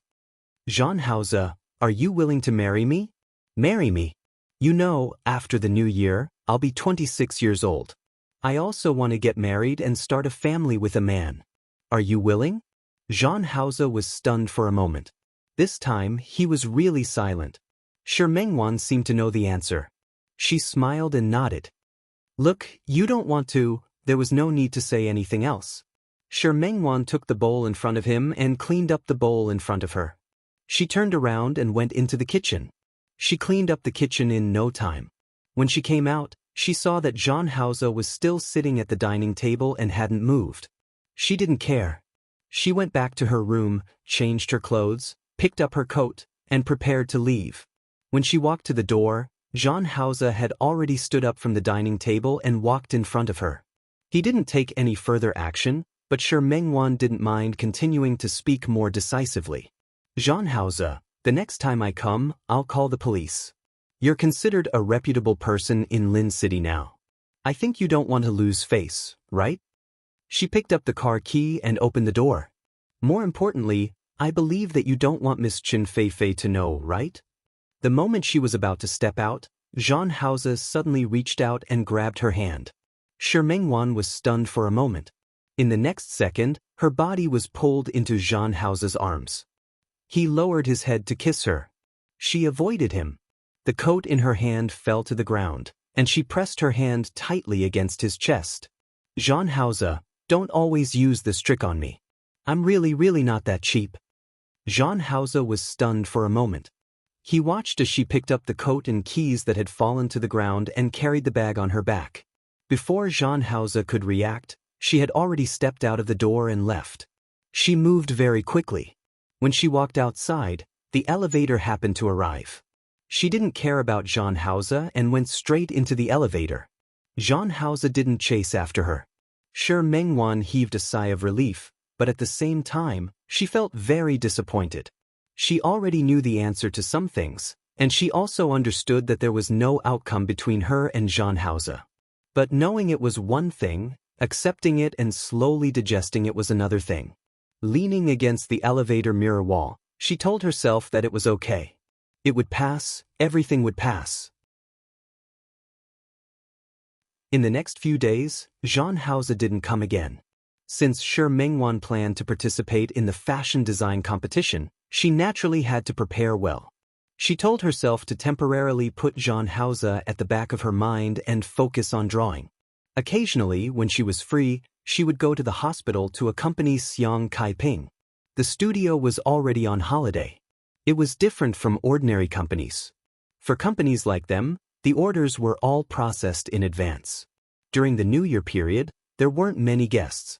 Therefore, Shi Mengwan was quite generous and allowed her subordinates to rest until after the Lantern Festival before coming to work. The New Year was in 2 days. Hu Jinyao had something to do in Rong City, so he went back to Rong City first. Su Qingsang didn't go back because she had to take care of Xiang Kaiping. Her good friend had to take care of her mother in the hospital. Shi Mengwan thought about it and suggested that she come over to take care of Xiang Kaiping on the first day of the New Year. However, she was rejected by Su Qingsang and Xiang Kaiping, especially Su Qingsang. She knew that Shi Mengwan usually didn't go home much, so she wanted her to hurry home for the New Year. Shi Mengwan couldn't argue with Su Qingsang, and Mother Shi kept calling her. In the end, she went home. The New Year in the small town was very lively. They started preparing a long time in advance. Father Shi was the eldest in the family. On New Year's Eve, Shi Mengwan's 2 uncles and an aunt would come to their house for a reunion dinner. Shi Mengwan's second uncle had 2 sons and a daughter. Shi Mengwan's third uncle also had 2 sons and a daughter. Shi Mengwan's aunt had 2 daughters and a son. In addition to her aunt, uncle, and grandma Shi, there were 2 tables full of people in the living room. Mother Shi was cooking in the kitchen, while Shi Mengwan went into the kitchen to help. Mother Shi chased her out a few times, but she wasn't willing to go out. She would rather sit under the stove and light the fire than see the pride on her second uncle, second aunt, and third uncle's faces.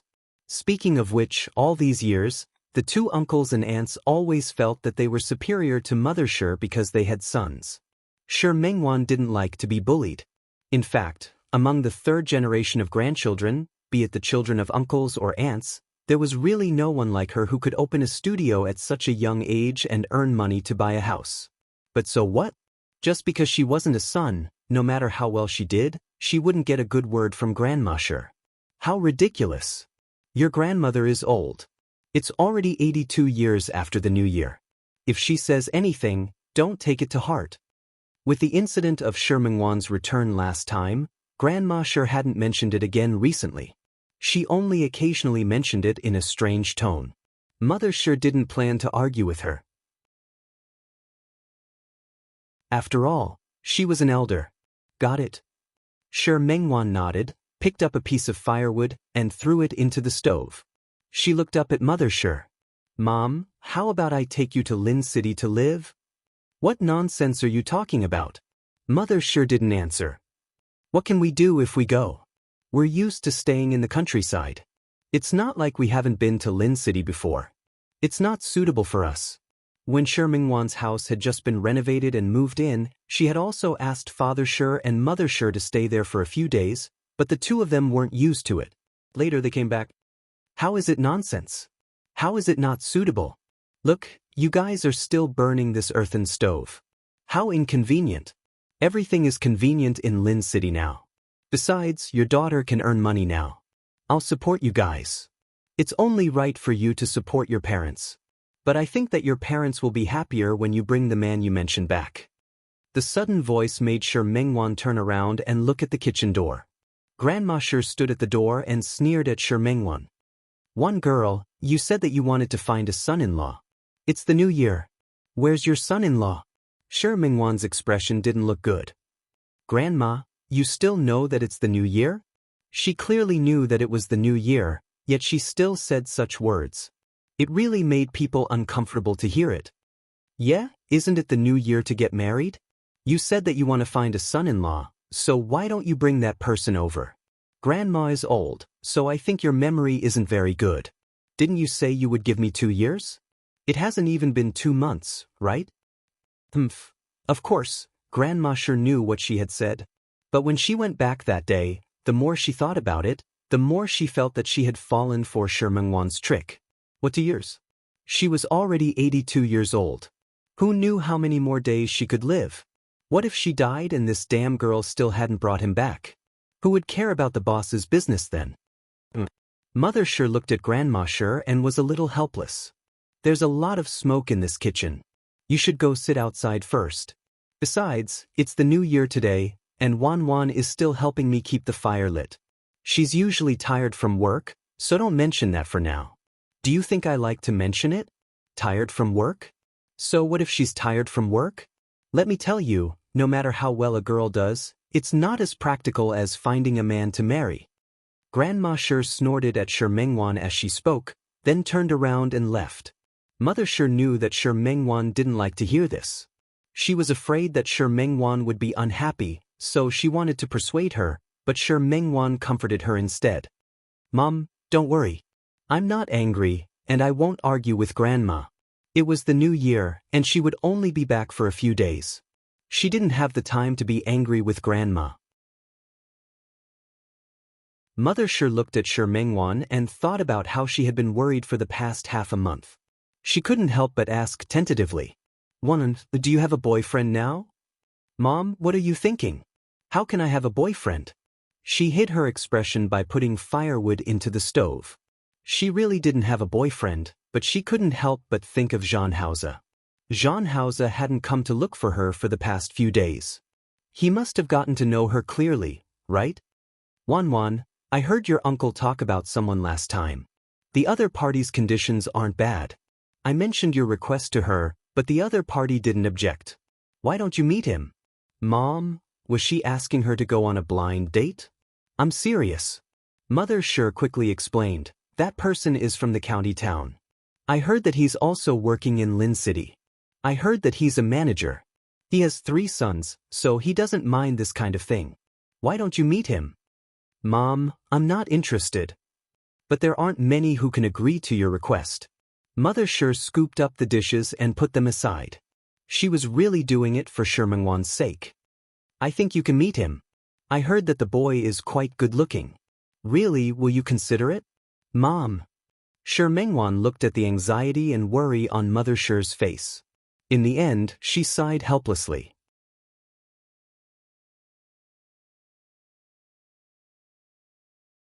Chapter 666.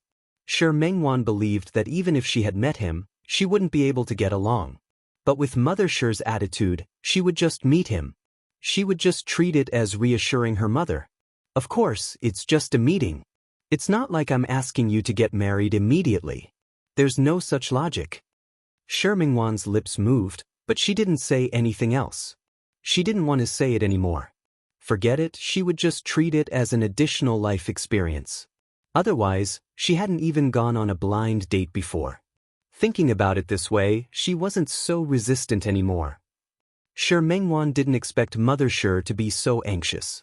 She actually asked the man to come to her house the next day, which was the first day of the new year, to see her. Shi Mingwan was helpless and speechless. It was just that it was the new year. If he really came, she was too embarrassed to push him out. She thought about it and really didn't like such an atmosphere. She used the excuse of going to her former classmate's house for New Year's greetings to avoid it. It was one thing to agree to the blind date, but she felt that it was too hasty to meet the blind date just like that. She wasn't prepared at all. Shi Mingwan didn't have many classmates in the town. There were only 2 from junior high school. She went to the county town to study in high school. At that time, she had just returned home and felt uncomfortable staying at home. Later, she went to the county town to study in high school. She hid at her classmate's house and found that the 2 former classmates were already married and had children. They were clearly about the same age as her. One of the female classmates kept asking her when she was planning to get married. News of her had spread throughout the entire town. Father Shi was very capable when he was young. Mother Shi was also a famous tailor in the area. The couple had built a 3.5-story building in the town a long time ago.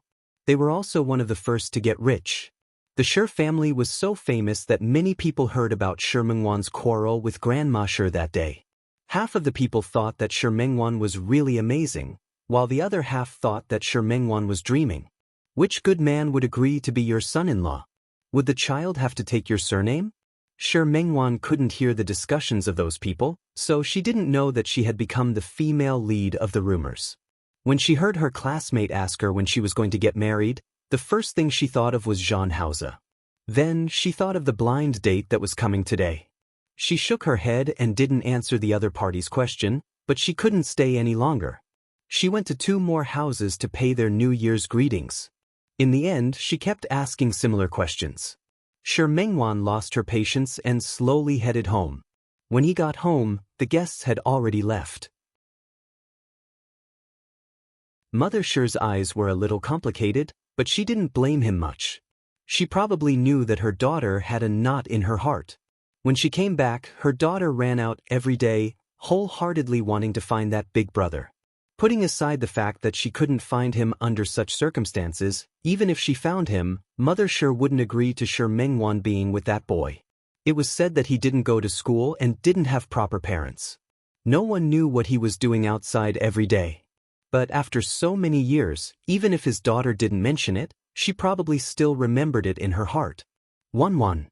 Mother Shi really wanted to persuade her. I've seen the person who came today. He was a nice person. He was the 3rd child in the family. This was a gift left behind by the other party. I knew you weren't home, so I didn't say anything. I only said that I could meet you again when I got to Lin City. Mother Shi took out her phone and sent a phone number to Shi Mingwan. This is the other party's phone number.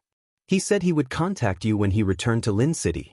Don't blame me for giving him his phone number. Also, he said that his Weibo signal is also this. He said that if you're willing, you can add his Weibo message first and chat first. Mom. Shi Mingwan was a little impatient. When she met her mother's gaze, she forced herself to be patient and memorize the number. Okay, I got it. I think Xiaoqi is really not bad. Think about it. Mother Shi gave a very serious suggestion. Shi Mingwan couldn't refuse her mother's kindness, so she copied down the other party's phone number. Shi Mingwan didn't stay at home for long. After staying for 3 days, she returned to Lin City. Firstly, she still wanted to go back to the studio to finish the rest of the work. Secondly, she still wanted to see Xiang Kaiping. Xiang Kaiping was still hospitalized during the new year. The first thing she did when she returned to Lin City was to see Xiang Kaiping. She was in good spirits and didn't seem to be affected by the injury at all.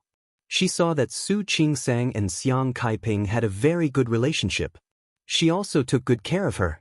She was really happy for Su Qingsang.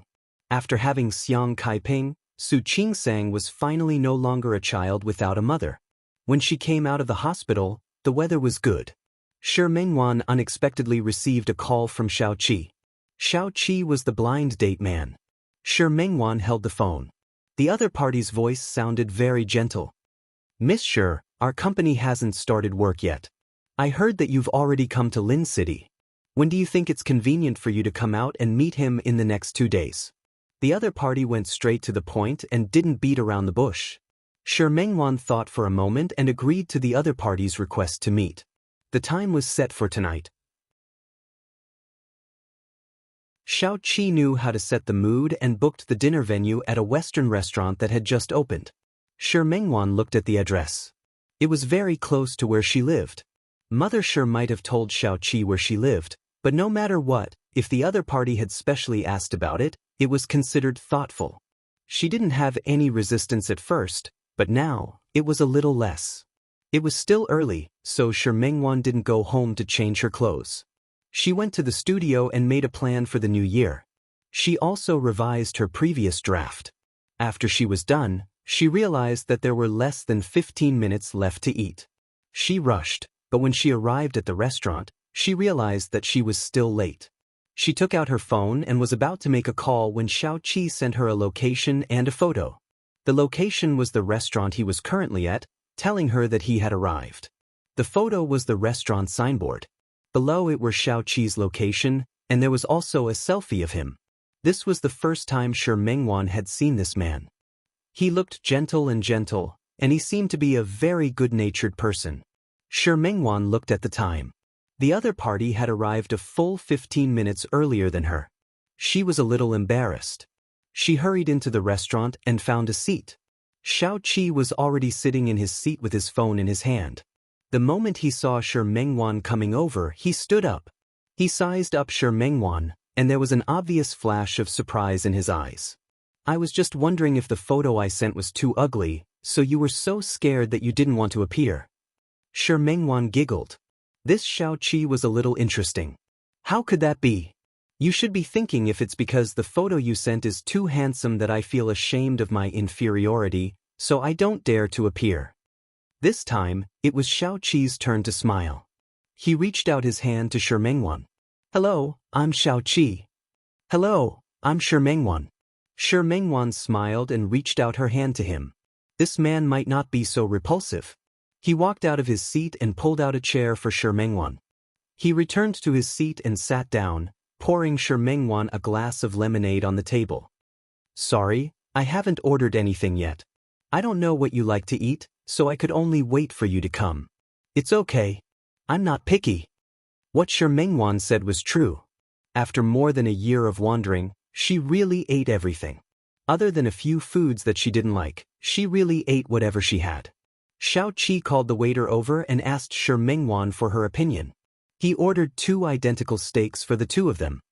Miss Shi, what drink do you want? As he spoke, he smiled. If you like to drink, you can also have a bottle. However, I saw that you drove here, so you should drink a drink. I'll just drink juice. Shi Mengwan felt that this Xiao Qi was really a good person. He was very thoughtful. After Xiao Qi finished ordering, he returned the menu to the waiter. After the waiter left, he smiled. All right, even if you want a drink today, I won't order it. Why? I don't know how good your alcohol tolerance is. I'm afraid that you'll think that I deliberately forced you to drink. When the time comes, it'll be a little hard to explain. Shi Mengwan really smiled this time. My alcohol tolerance really isn't good. More importantly, it was really inappropriate for only the 2 of them to drink now. Xiao Qi nodded and looked at Shi Mengwan. Suddenly, his expression turned serious. I'm sorry. Did I scare you by coming here rashly? Shi Mengwan was a little embarrassed. Just as she was about to explain, Xiao Qi raised his hand. I was too rash. At that time, my mother asked me to go take a look, so I didn't think too much about it. I didn't expect it to cause you trouble and cause you to return to Lin City so early. It's none of your business. Shi Mengwan shook her head. I came back for something. That's good. Xiao Qi looked at her and confirmed that she really wasn't angry. I've already heard about your situation. I'll tell you about mine. I'm 29 years old this year. I'm currently working in a technology company. I'm currently the manager of the research and development department. At this point, he paused for a moment. Of course, this achievement is nothing compared to you setting up a studio at such a young age. There's no such thing. Shi Mengwan shook her head. I'm just lucky. She said this sincerely. Not long after she graduated, she set up her own studio. In addition to her own efforts, she also received help from her teacher and Su Qingsang. However, Xiao Qi was already a manager at such a young age, so he relied entirely on himself. Are we going to praise each other? Xiao Qi's teasing words made Shi Mengwan laugh, and she stopped arguing. I'm the third child in my family.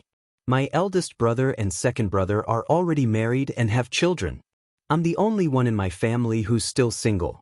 At this point, Xiao Qi picked up the cup in front of him and took a sip. My parents have always wanted me to get married, but I didn't have this idea before. On one hand, I still want to work hard in our company.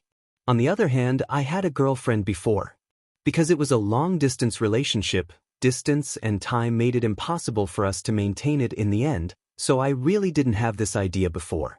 I know that Miss Shi is a new woman, but I feel that for a blind date like us, if possible, it's better to explain everything clearly. That would be better, don't you think? You're right. Shi Mengwan nodded. You're still thinking about your ex-girlfriend, so, no. Xiao Qi waved his hand. That part of it is already in the past. I'm telling you that I'm serious. I want to start a new relationship. So, I'm dating you on the premise of getting married.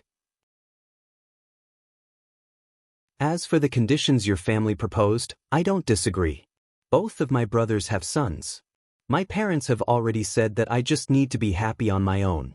Xiao Qi's voice was neither fast nor slow, and his tone was as calm as usual. He was quite frank. He explained his situation clearly the moment he arrived. Seeing him like this, Shi Mengwan didn't know what to say. Miss Shi, do you not believe that I can do it? Xiao Qi put down the cup in his hand. Don't worry. Since I've agreed, I won't go back on my word. That's not what I meant. Shi Mengwan bit her lip, and a trace of hesitation flashed across her face. What I mean is that I basically understand your situation. But I might have to tell you about my situation. Go ahead. I'm 26 years old this year, and I have my own studio. Shi Mengwan thought about what to say next. Before President Zhan? Xiao Qi exclaimed. His voice interrupted Shi Mengwan's words. The word, President Zhan, made Shi Mengwan's heart skip a beat. The moment Xiao Qi stood up, she turned around and looked behind her. When she saw the person who came, Shi Mengwan's heart skipped a beat. President Zhan. Xiao Qi walked out from his seat and greeted Zhan Haoze. What a coincidence. I didn't expect to meet you here. Yes. Manager Xiao is here too? It's indeed a coincidence. Zhan Haoze's voice was indifferent. He glanced at Xiao Qi, and his gaze seemed to sweep across Shi Mengwan without a trace. Eating with your girlfriend? Not for the time being. Xiao Qi, who had been talking confidently just now, smiled shyly. But I hope it will be in the future. As he spoke, he glanced at Shi Mengwan. Ming'an, this is our company's Zhan Haoze, President Zhan. President Zhan, this is my friend Shi Mengwan. Hello, Miss Shi. Zhan Haoze looked at Shi Mengwan and reached out his hand to her. Shi Mengwan sat there, her heart beating very fast.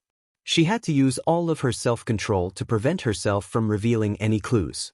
When she met Xiao Qi's gaze, she forced herself to stand up and reached out her hand to Zhan Haoze. Hello, President Zhan. She felt Zhan Haoze's hand pinch her hand so hard that she felt a little pain. Fortunately, he quickly let go. Shi Mengwan's hand hurt. She quietly placed her hand on her body, gently clenched her fist, and then relaxed. Xiao Qi didn't notice her small movements, but Zhan Haoze did. His gaze swept over the two of them. Are you guys on a date? At this moment, no one could tell the emotions in his pitch-black eyes. His voice was also indifferent, but Shi Mengwan could hear a storm brewing in his voice. Shao Qi admitted it openly and looked at Zhan Haoze. Is President Zhan alone? Do you want to join us? This sudden invitation made Shi Mengwan widen her eyes and look at Shao Qi. Was he crazy? No need. Your girlfriend will be unhappy. Zhan Haoze's voice was still indifferent. Shao Qi suddenly remembered that he was on a blind date with Shi Mengwan. How could he let his boss sit down on a blind date? Then, I have an appointment with a friend. I'll go see if he's here. Then please. Zhan Haoze nodded slightly and glanced at Shi Mengwan. Finally, his gaze returned to Shao Qi. Put today's expenses on my account. No need, President Zhan. How can I accept it? It doesn't matter. After Zhan Haoze said this, he turned around and left. He didn't look at Shi Mengwan again. Shi Mengwan felt her legs go soft. After Zhan Haoze left, she sat down on the chair. Her face was a little pale. What? Shao Qi called her and smiled first. I'm sorry, I called you by your name without your consent. It's mainly because I think it's weird to call you Miss Shi. It's okay. Shi Mengwan didn't take this matter to heart. We're all young people. There's no need to be so particular. Then you can just call me by my name. Shi Mengwan answered casually and picked up the water on the table and drank it in one gulp. However, she felt that not only was the frustration in her heart not suppressed, but it was also getting more and more intense. I'm sorry, I just invited President Zhan to dinner like that. Please don't mind. I especially admire him. Shao Qi's eyes lit up. Shi Mengwan had been entangled with Zhan Haoze until now. She had always known that his current achievements might not be low, but she really didn't know what he did. You said he's your boss? He looks quite young. Yeah, our boss isn't even 30 this year. He's very powerful. When he was in university, he invested in a piece of software. That piece of software earned him his first bucket of gold. No, in fact, I heard that his first bucket of gold was earned through investing in funds. Later, he invested in our company's first software. At that time, no one wanted that software, but he had a good eye for heroes and bought it at a high price. His entrepreneurial story is a legend in Lin City. Really? Shi Mengwan poured herself a glass of water and drank it to hide her loss of composure. I really can't tell. Yeah, not only does he invest in technology companies now, but he also invests in some new energy industries.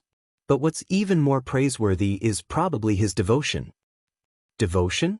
Shi Mengwan didn't seem to understand. She looked at Shao Qi. What do you mean? Have you heard of the Qin family? Although they aren't as powerful as the Li family and the Su family in Lin City, the Qin family isn't ordinary either. It's said that Miss Qin is indebted to President Zhan. That's why he's been guarding Miss Qin for so many years. If nothing unexpected happens, they'll be engaged this year. Shao Qi looked in the direction where Zhan Haoze disappeared. Do you know?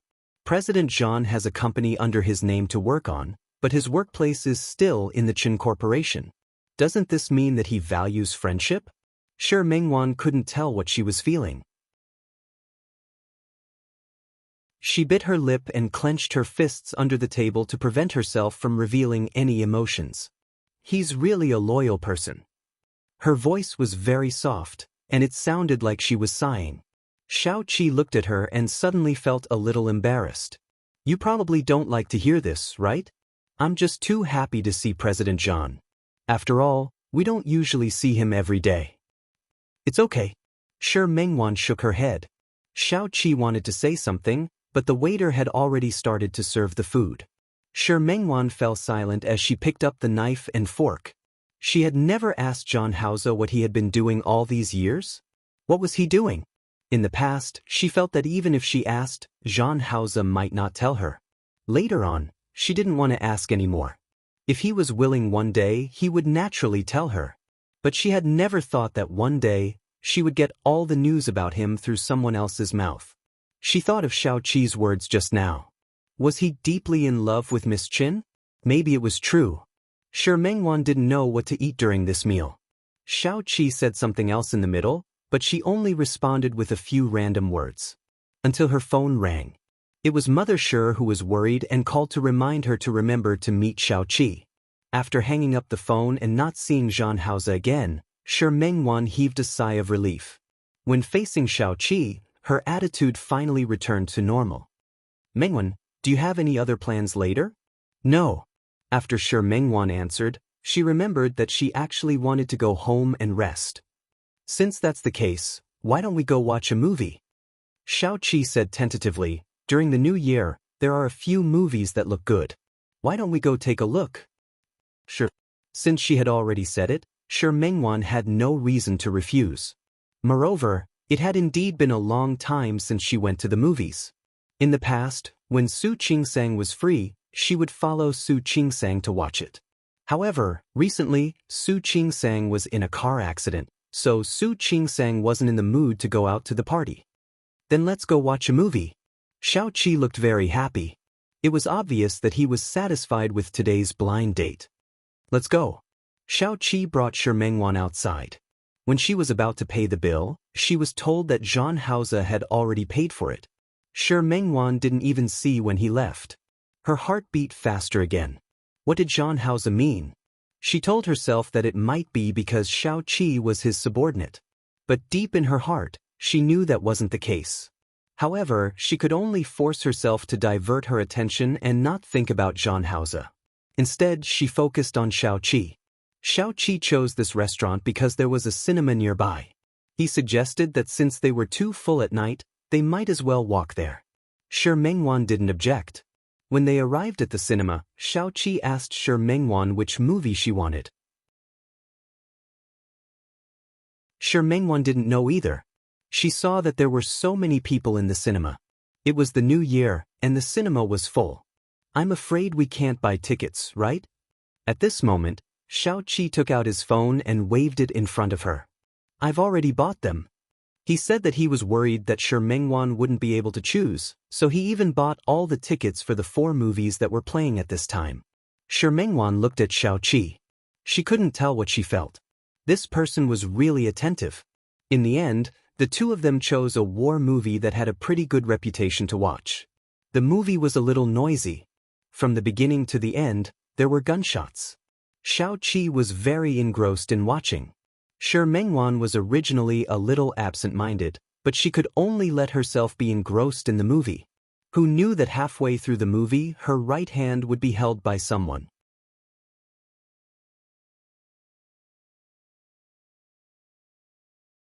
Chapter 667. The movie was a war movie. The sound of gunshots and bombardment filled the entire theater. Shi Mengwan subconsciously turned to look at Xiaoqi. He was very engrossed in the movie. She turned her gaze to look at Zhan Haoze without a trace. He was staring at the screen in front of him, as if he was focused on watching a movie. Shi Mengwan gritted her teeth and gently exerted force with her hand, wanting to pull it back. But his grip was so tight that she couldn't pull it back. If it weren't for the fact that the occasion wasn't right, she would have exploded. Just as she was about to lose control, Zhan Haoze's hand finally let go of her. Shi Mengwan heaved a sigh of relief. She forced herself to focus on the screen, but that person's hand moved to her leg. The sudden touch on her thigh almost made Shi Mengwan jump up from her chair. She held back. She could hold back from jumping up, but she couldn't hold back the hand on her leg. Lin City was very cold in the first month. She wore a red woolen coat when she went out. However, the air conditioning in the theater was on. She felt hot not long after she sat down, so she took off her coat and placed it on her lap. The coat was very big. Zhan Haoze's hand was touching her leg, but he didn't have to worry about anyone seeing it, because it was covered by the coat. Shi Mengwan couldn't put on the coat yet. She could only put her hand into the coat and grab his hand. However, Zhan Haoze held her hand. Not only that, but his hand also began to move towards the direction of her leg. Shi Mengwan's face was red. Half of it was angry, and the other half was embarrassed. She didn't expect Zhan Haoze to be so bold. This was a movie theater. There were so many people around. Not only were there people all around, but Xiaoqi was sitting next to her. She put her other hand under the coat and wanted to grab his hand with both hands. Zhan Haoze let her grab his hand. As she heaved a sigh of relief, he struggled slightly. Shi Mengwan gritted her teeth. She couldn't pay attention to the movie at all. Her mind was filled with the hand that was messing around on her body. She was so angry that she reached out and pinched the back of Zhang Hao's hand tightly. However, to him, her strength was like scratching an itch. No matter how much strength she used to pinch him, he refused to retract his hand. His actions made Shi Mengwan feel like her face was burning and her body was very hot. His heartbeat was out of control. Half out of fear, half out of shame. She didn't expect that Zhang Hao would really dare to mess around like this. She tried to grab his hand again, but his hand was pressed between her legs instead. Shi Mengwan's eyes were red. If it weren't for the fact that the occasion wasn't right, she would have screamed. She stabilized her body, and when the next gunshot sounded, she leaned a little in the direction of Zhang Hao. Zhang Hao, let go. Zhang Hao didn't let go. Although they were separated by pants, it still made Shi Mengwan feel extremely ashamed. She lowered her voice, but she couldn't suppress her anger. Don't go too far. Zhang Hao's movement stopped for a moment, but he did not withdraw his hand. You, leave with me. Zhang Hao's voice was drowned out by the gunshot. He stuck close to Shi Mengwan's ear. Only they could hear each other's voices clearly. If you don't want me to do more, then come out with me. His breath was slightly warm, and his voice was so low that it was almost a whisper. The theater was clearly very noisy, but she could hear it very clearly. No. She answered with some difficulty.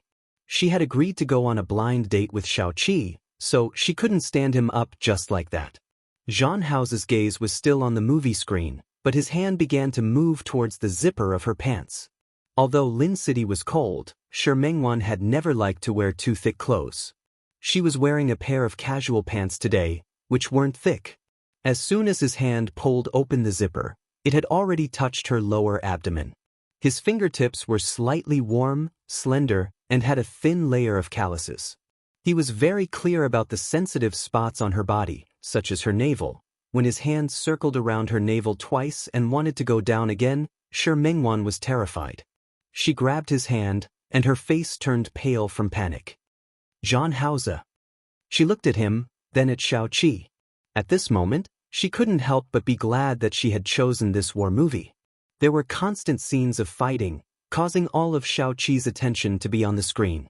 Zhang Hao was unmoved, and his fingers slid down again. Her voice was trembling. If that hand went down a little more, it would be. She gritted her teeth and pressed down on his hand, but she didn't know that this would increase the area where his hand came into contact with her. Shi Mengwan let go of his hand. She was simply afraid of him.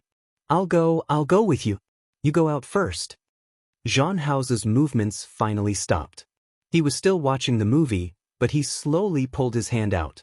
He did it on purpose. He could have pulled his hand out in a second, but he had to pull it out bit by bit. Shi Mengwan's face was burning, and she felt like she was sitting on pins and needles. Zhang Hao's hand suddenly stopped. He placed his hand under her abdomen and moved his face close to hers. 5 minutes. As he spoke, he finally pulled his hand out. Shi Mengwan's legs went soft. She felt him quietly get up and leave. She felt weak all over and couldn't even stand up. She turned around and glanced at Xiaoqi. He was so engrossed in watching that he didn't notice her and Zhang Hao's movements at all. She rested for nearly 3 minutes before her body recovered a little strength. She zipped up her zipper again, but it took her a long time to do it. She felt ashamed. She closed her eyes and calmed down. At this time, the movie finally reached a relatively calm scene. She approached Xiaoqi. I'm going to the bathroom. Only then did Xiaoqi turn around and look at her. Okay. Shi Mengwan looked at him and felt a little apologetic. The other party was being honest, but she, gritting her teeth, she picked up her bag and coat and quietly left. When she walked out of the theater, her phone rang. 5 minutes are up. Looking at the words displayed on it, she turned around and searched around. She didn't see Zhang Hao, and her phone rang again. I'll give you 1 minute. Come to the parking lot. Shi Mengwan gripped her phone tightly and started to walk towards the parking lot. The theater parking lot was very big. She took a look and didn't see Zhang Hao. She closed her eyes and wanted to turn around and leave. A black Maybach quietly stopped beside her. Inside the car window was Jean House's expressionless face. "Get in the car." Shi Mengwan stood there and didn't move. "Jean House, I thought we had made things clear." "I said get in the car." Shi Mengwan stood still. "You have no right to ruin my life. Jean House, please understand. Don't make me say it a third time." It was still the first month, and the cold wind was blowing under the parking lot. Shi Mengwan stood there and refused to get in the car. "Jean House?" Jean House stared at her face for a while and suddenly got out of the car. Before Shi Mengwan could react, he had already walked in front of her. She had just come out of the elevator and was standing next to a pillar. Jean House took 2 steps forward, and she took 2 steps back. Her back was pressed against the pillar. "You?" This sudden question made Shi Mengwan unable to react for a few seconds. After realizing what Jean House was asking, her little face flushed red. "Pervert. You like it, don't you?" Jean House moved forward again. He raised his big hand and pinched her chin with his thumb and index finger. "Do you believe that I'll continue here? Are you crazy?" Shi Mengwan wanted to break free from his hand. At this moment, Jean House moved his body forward a little and easily pressed her body against the wall. "Or, do you prefer to go back to the theater and continue?" He leaned close to her face and placed his other hand on her waist without any hesitation. He easily placed his hand on the hem of her sweater. As long as he reached inside a little more, he could untie her pants. "Do you want to continue?" Shi Mengwan shook her head quickly. Her eyes were red. In terms of being a hooligan and shameless, she was definitely no match for Jean House.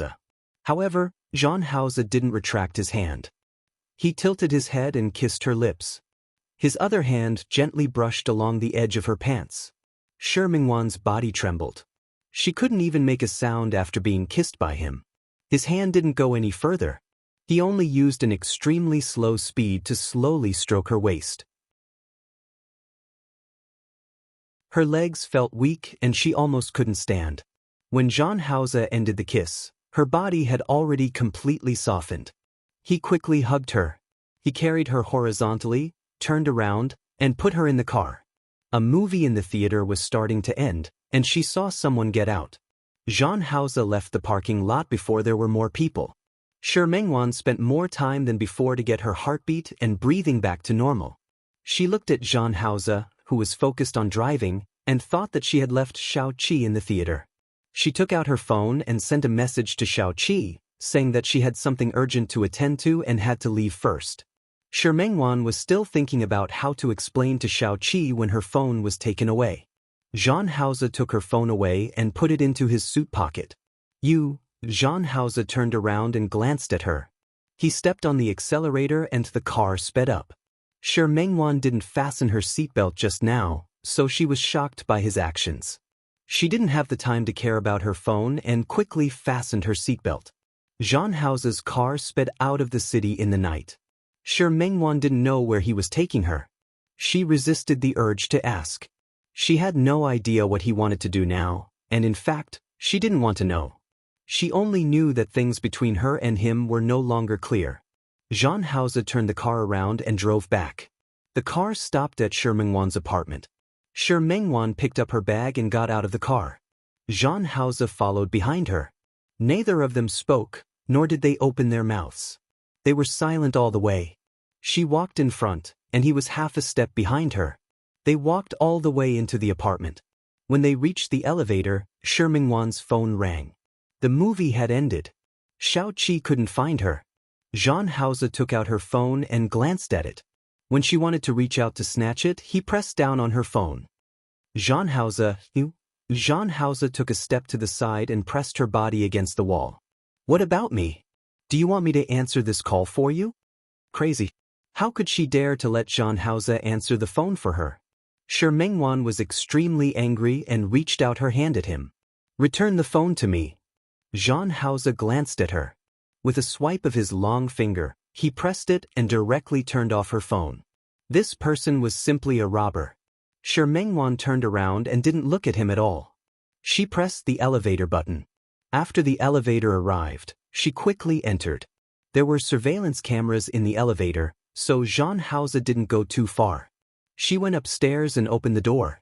Shi Mengwan wanted to close the door before Jean Hauser came in, but her movements couldn't be faster than Jean Hauser's.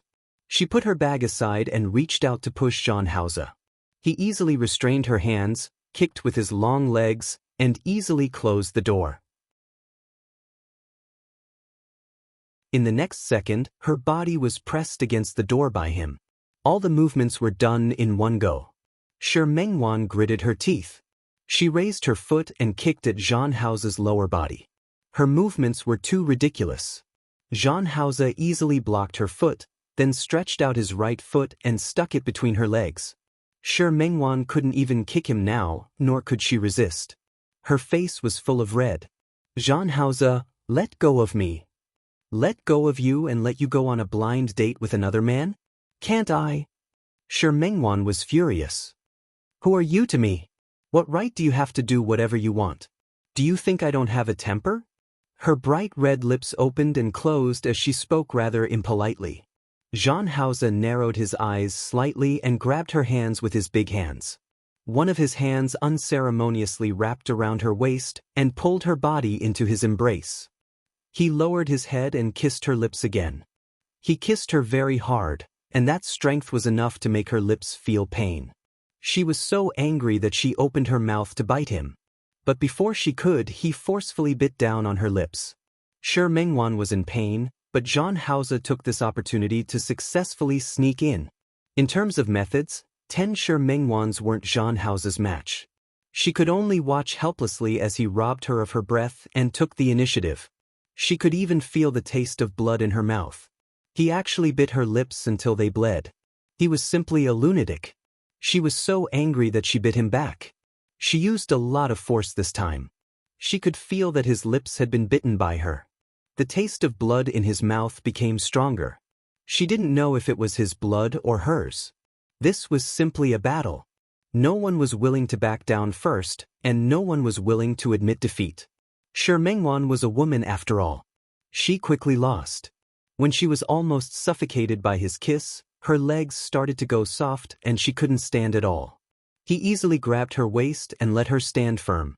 At the same time, he finally let go of her as if he was kind enough to let her go. He hugged her waist and pressed his forehead against hers. There was blood at the corner of their mouths. Shi Mengwan's breathing was very heavy and urgent. She glared at him and didn't have the strength to struggle. Even if she struggled, he wouldn't let go of her.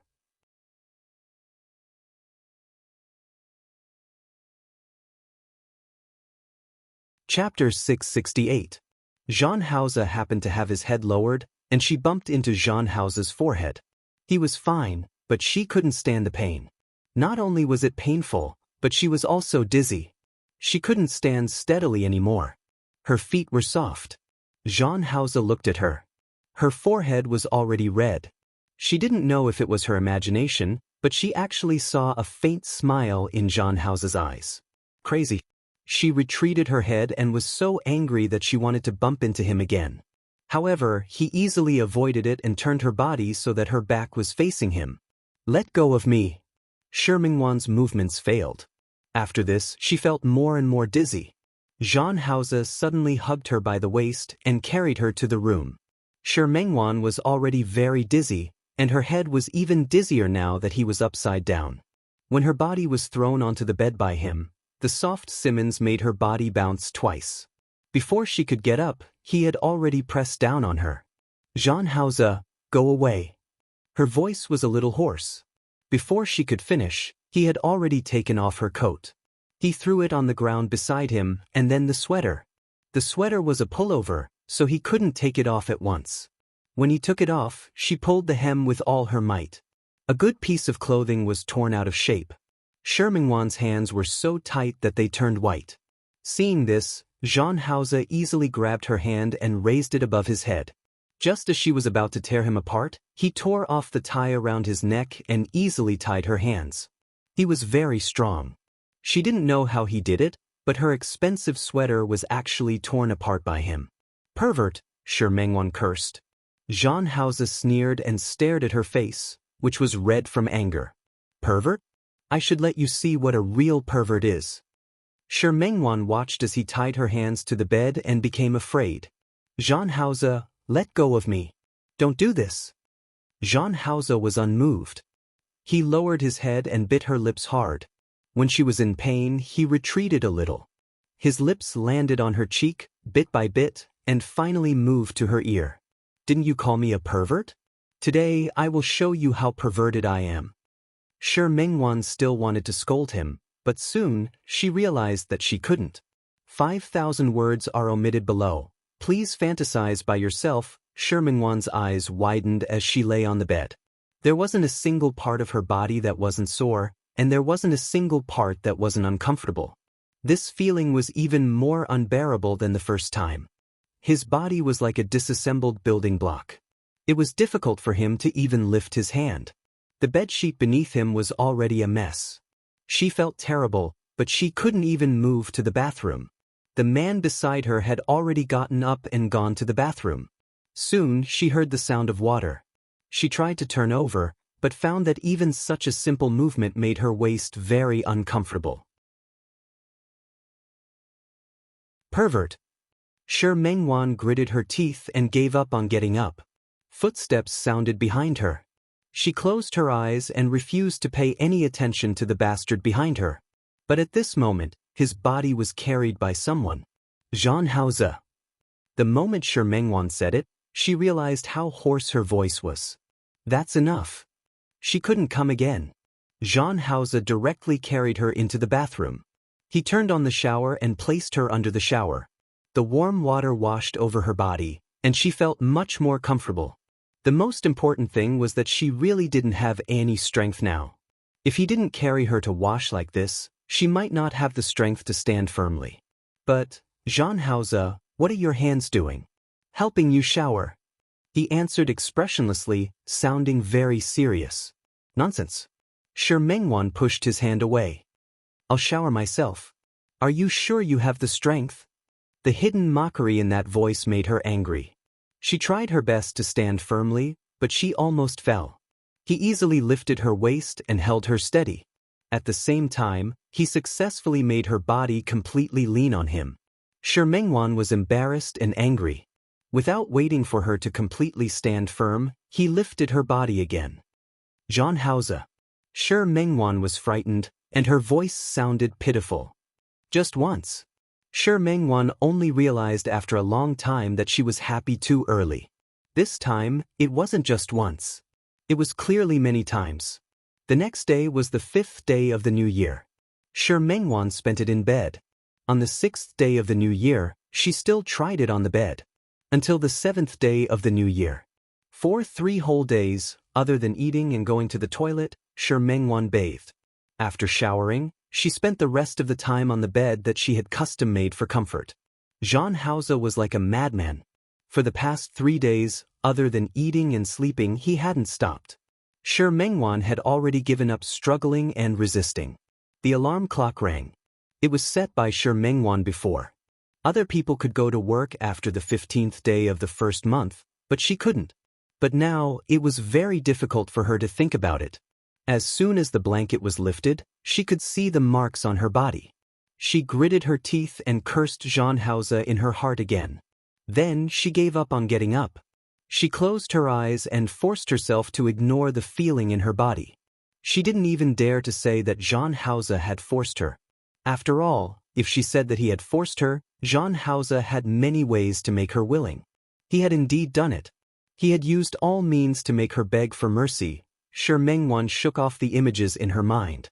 Any image that came to mind made her feel ashamed. Shi Mengwan reached out to look for her phone. Her phone had been turned off by Zhang Haoze for the past few days. She turned on her phone. There were countless text messages and dozens of missed calls. Other than one from Su Qingsang, the rest were all from her family and Xiaoqi. It didn't matter if Shi Mengwan didn't return Su Qingsang's call for the time being. However, she couldn't ignore Mother Shi's call. Just as she was about to call Mother Shi, she remembered her current state. In her current state, her mother would definitely be able to tell that something was wrong if she spoke. She thought about it and decided to contact her family later.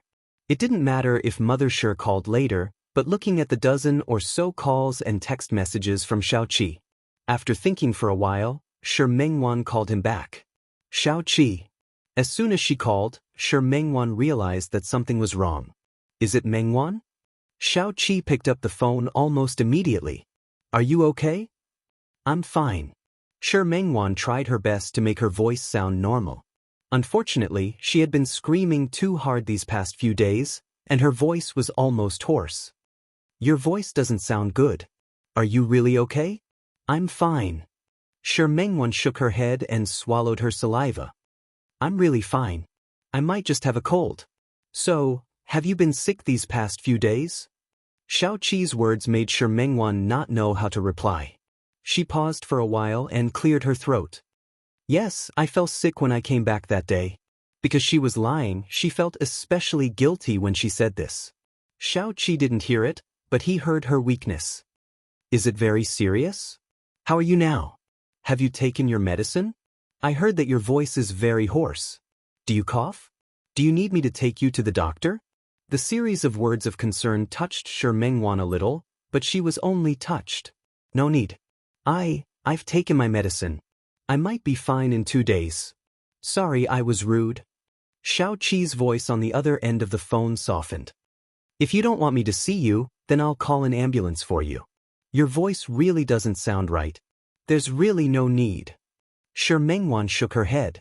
After realizing that the other party couldn't see her, she tried to raise her voice. I probably haven't been sick for a long time.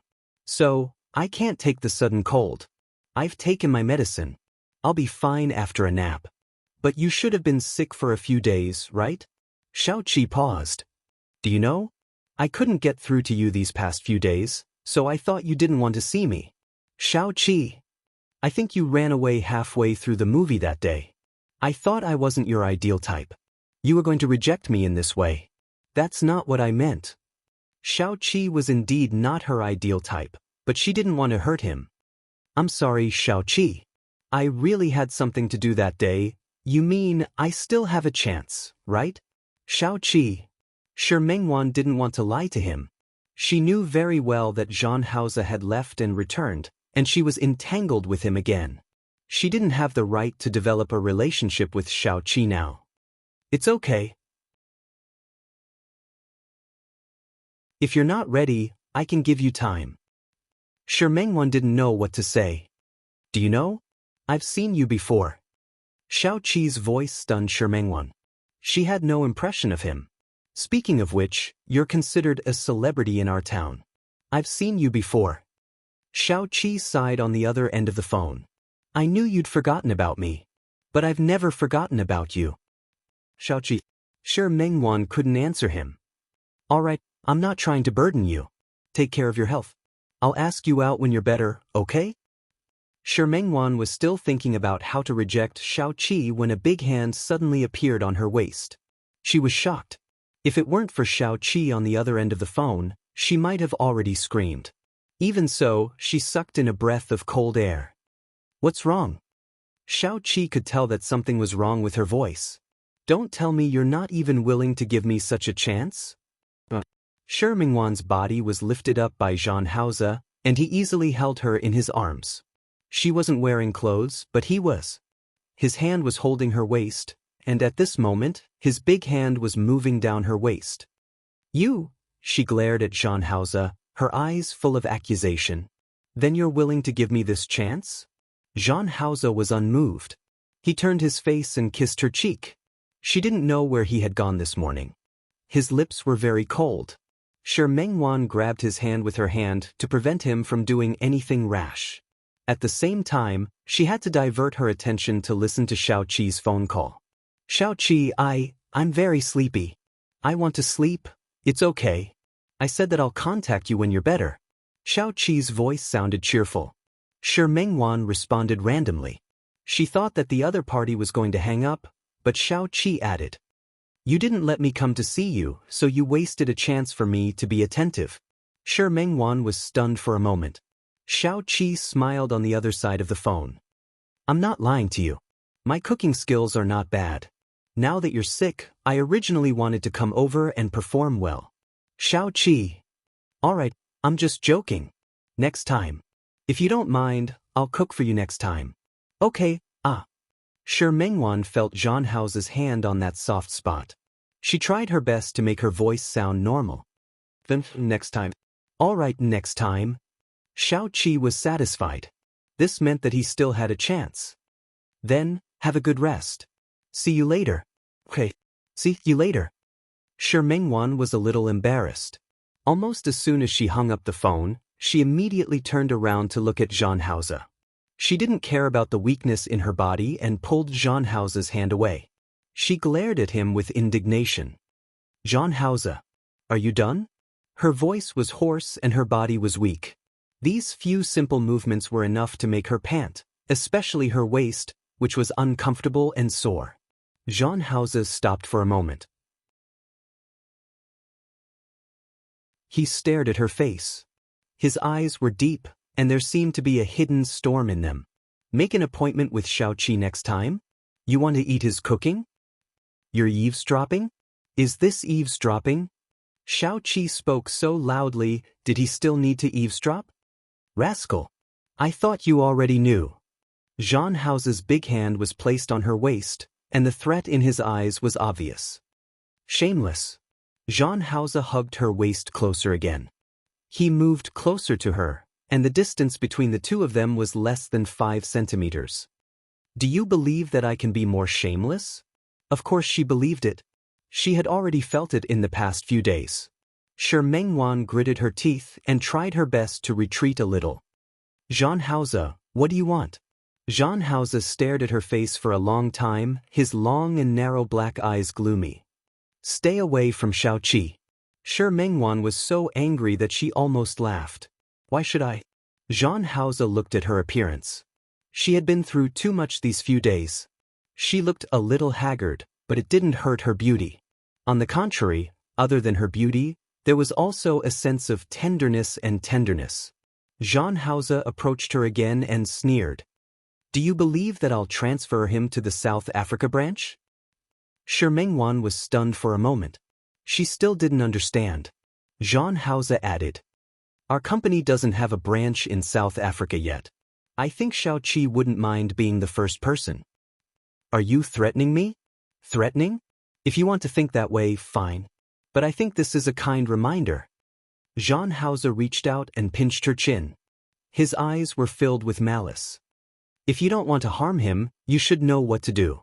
Shi Mengwan was so angry that her chest rose and fell violently. She bit her lip hatefully and raised her head to glare at Zhan Hao. Zhan Hao, don't go too far. After saying this, she felt that it was ridiculous.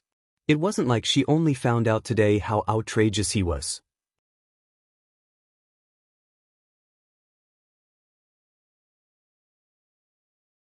Chapter 669. The room was very quiet. Zhan Hao and her eyes met, and they both saw their own shadows in each other's eyes. Shi Mengwan's face was pale and her expression was haggard. Her lips were slightly swollen. Her eyes were filled with unwillingness, anger, and conflict as she stared at him in pain. Zhan Hao slightly missed her gaze and didn't look at her. His silence, in Shi Mengwan's eyes, meant that he didn't want to let her go. She couldn't help but reach out and grab the front of his clothes. Tell me, Zhan Hao, what do you want to do for you to let me go? It had only been a few days, but she felt mentally and physically exhausted. She had always been weak in front of him, and she had never been able to be tough. She hated herself for being like this, but she couldn't control herself. As long as she met him, as long as she encountered something related to him, she would become different from herself. She had clearly made up her mind to get rid of him. She had clearly thought that she had made it clear to him, but what was he doing now? There was still a wound on her lips. He had bitten her a few days ago. He had forgotten to control his strength when he had lost control, and her injury hadn't healed yet. He raised his hand and gently caressed her lips. His movements were very light, but Shi Mengwan slapped his hand away. Zhan Hao, answer me. What do you want to do for you to let me go? Tell me, tell me. She was really angry. She didn't care about her exhausted body and kept pounding on his chest. To him, that kind of strength was almost like a cat's paw scratching an itch.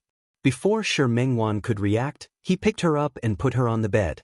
Zhan Haoze, Shi Mengwan's voice was about to turn hoarse. She didn't have any more strength to resist Zhan Haoze. She was angry, so she simply closed her eyes and let him be. He could do whatever he wanted. If he didn't want to let her go, what could she do? Zhan Haoze found some clothes, picked her up, and put them on for her. Then he carried her to the bathroom. Her feet indeed didn't have any strength at all. Zhan Haoze supported her and let her lean against his chest. He squeezed the toothpaste for her. Putting the toothbrush in her hand, Shi Mengwan looked at Zhan Haoze in the mirror. She took the toothbrush and brushed her teeth as if she was venting her anger. She used so much force that her gums were bleeding. Zhan Haoze frowned and gently grabbed her hand. Shi Mengwan stopped for a moment. She looked at Zhan Haoze's face in the mirror, and he was also looking at her. In the end, she was defeated. She loosened her grip a little and brushed her teeth carelessly, then rinsed her mouth. She wanted to say something, but Zhan Haoze picked her up again. This time, he carried her to the dining room outside. There were many small plates on the dining table, filling it to the brim. There were barbecued pork buns, egg tarts, shrimp dumplings, steamed shumai, beef tripe, beef meatballs, salt and pepper duck chin, steamed chicken feet with black bean sauce, spring rolls, fried dough sticks, and steamed buns. There were 2 cups of soy milk and 2 bowls of shrimp porridge on the side. Shi Mengwan looked at Zhan Haoze. He put her down and pushed one of the bowls of shrimp porridge in front of her. "You?" Shi Mengwan didn't know what to say. She saw the marks on these butterflies. This was a very famous Hong Kong-style tea restaurant nearby. That restaurant's business was very good, and because business was so good, it never delivered takeout.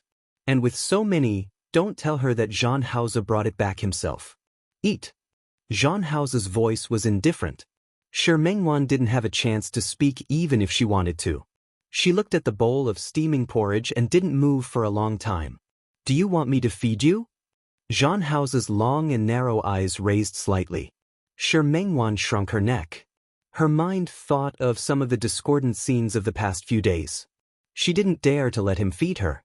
She picked up the bowl of porridge and found that such a simple action made her hands a little sore. She couldn't help but glare at Zhan Haoze again. Before he noticed, she looked away. The porridge tasted good. She had been to this tea restaurant with Su Qingsang before. At that time, she felt that it would be great if the other party was willing to deliver takeout every day. That way, she wouldn't have to wait in line. She could order takeout earlier and eat before going to work.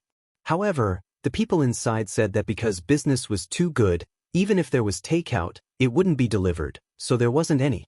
Now that she looked at the table full of breakfast, she didn't know how Zhan Haoze did it. She didn't have a big appetite, but she hadn't eaten well for the past few days. For 3 days in a row, she ate takeout. It was the new year, and many shops were on holiday. She didn't have much choice. Zhan Haoze was tormenting her again, and she was really hungry. Shi Mengwan, who had eaten more than usual, put down the bowl and looked at Zhan Haoze in front of her. She couldn't understand him more and more now. Zhan Haoze didn't eat slowly, but he didn't look rough. He took a big bite, but he chewed slowly. His behavior could even be considered elegant. She thought of what Shao Qi had said before. He said that Zhan Haoze had founded several companies over the years and had done a lot of things. She had always known that he was an ambitious man. But his achievements today still made her feel a little surprised and shocked. Thinking about it carefully, it seemed very normal. She remembered that he had nothing back then. But he could always conjure something at the critical moment. For example, money, food. For example, the expenses that the two of them needed. She remembered that time when she changed his clothes. His coat was too thick and she couldn't do anything about it. In the end, she could only sew the sleeves a little shorter so that she could wear it as a thick coat. However, because it was too thick, she accidentally pricked her hand. Xiao Zhe, who didn't notice what she was doing, snatched the clothes from her hand in the next second, as well as the needle and thread. The youth put her index finger into his mouth.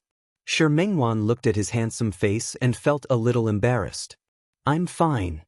She said that, but the youth didn't let go of her. His gaze was fervent, and there seemed to be flames in it. Unfortunately, Shi Mengwan was too young at that time, so she didn't understand at all. The youth let go of her, but didn't let her touch the needle and thread again. Shi Mengwan thought to herself, how could she not touch it? Their lives weren't very good now. Although his clothes weren't completely suitable for her to wear after he changed them, and they were even a little ugly. But wasn't it enough to keep out the cold? Her thoughts at that time were that simple. She thought that after Qiao Zhe left home, she would continue when he wasn't around. The youth brought back 2 sets of brand new clothes the next day. Not only did the youth bring her clothes, but he also brought matching shoes and hair accessories. There were 3 or 4 sets of clothes inside and outside. Although they weren't branded, she wasn't ignorant at that time. She knew that these clothes weren't cheap. Where did you get them? At that time, the youth held her hand and told her, "Well, trust me. I won't let you suffer." Shi Mengwan didn't know that it was a promise. She blinked her eyes. She naturally believed the youth's words. "Dear brother, Wenwen, as long as you follow me, I won't let you suffer." Give him time, he would definitely let her live a good life. That was the youth's promise. Although he was young and immature, he was extremely serious. The chair beside Shi Mengwan was pulled away by someone. She was shocked. When she came back to her senses, she realized that Zhan Haoze had already finished eating. He had actually taken care of so many things. Once again, he picked her up and placed her on his lap. "What were you thinking about just now?" he asked. Shi Mengwan bit her lip and couldn't answer Zhan Haoze's question. Zhan Haoze turned her body around and looked her in the eye.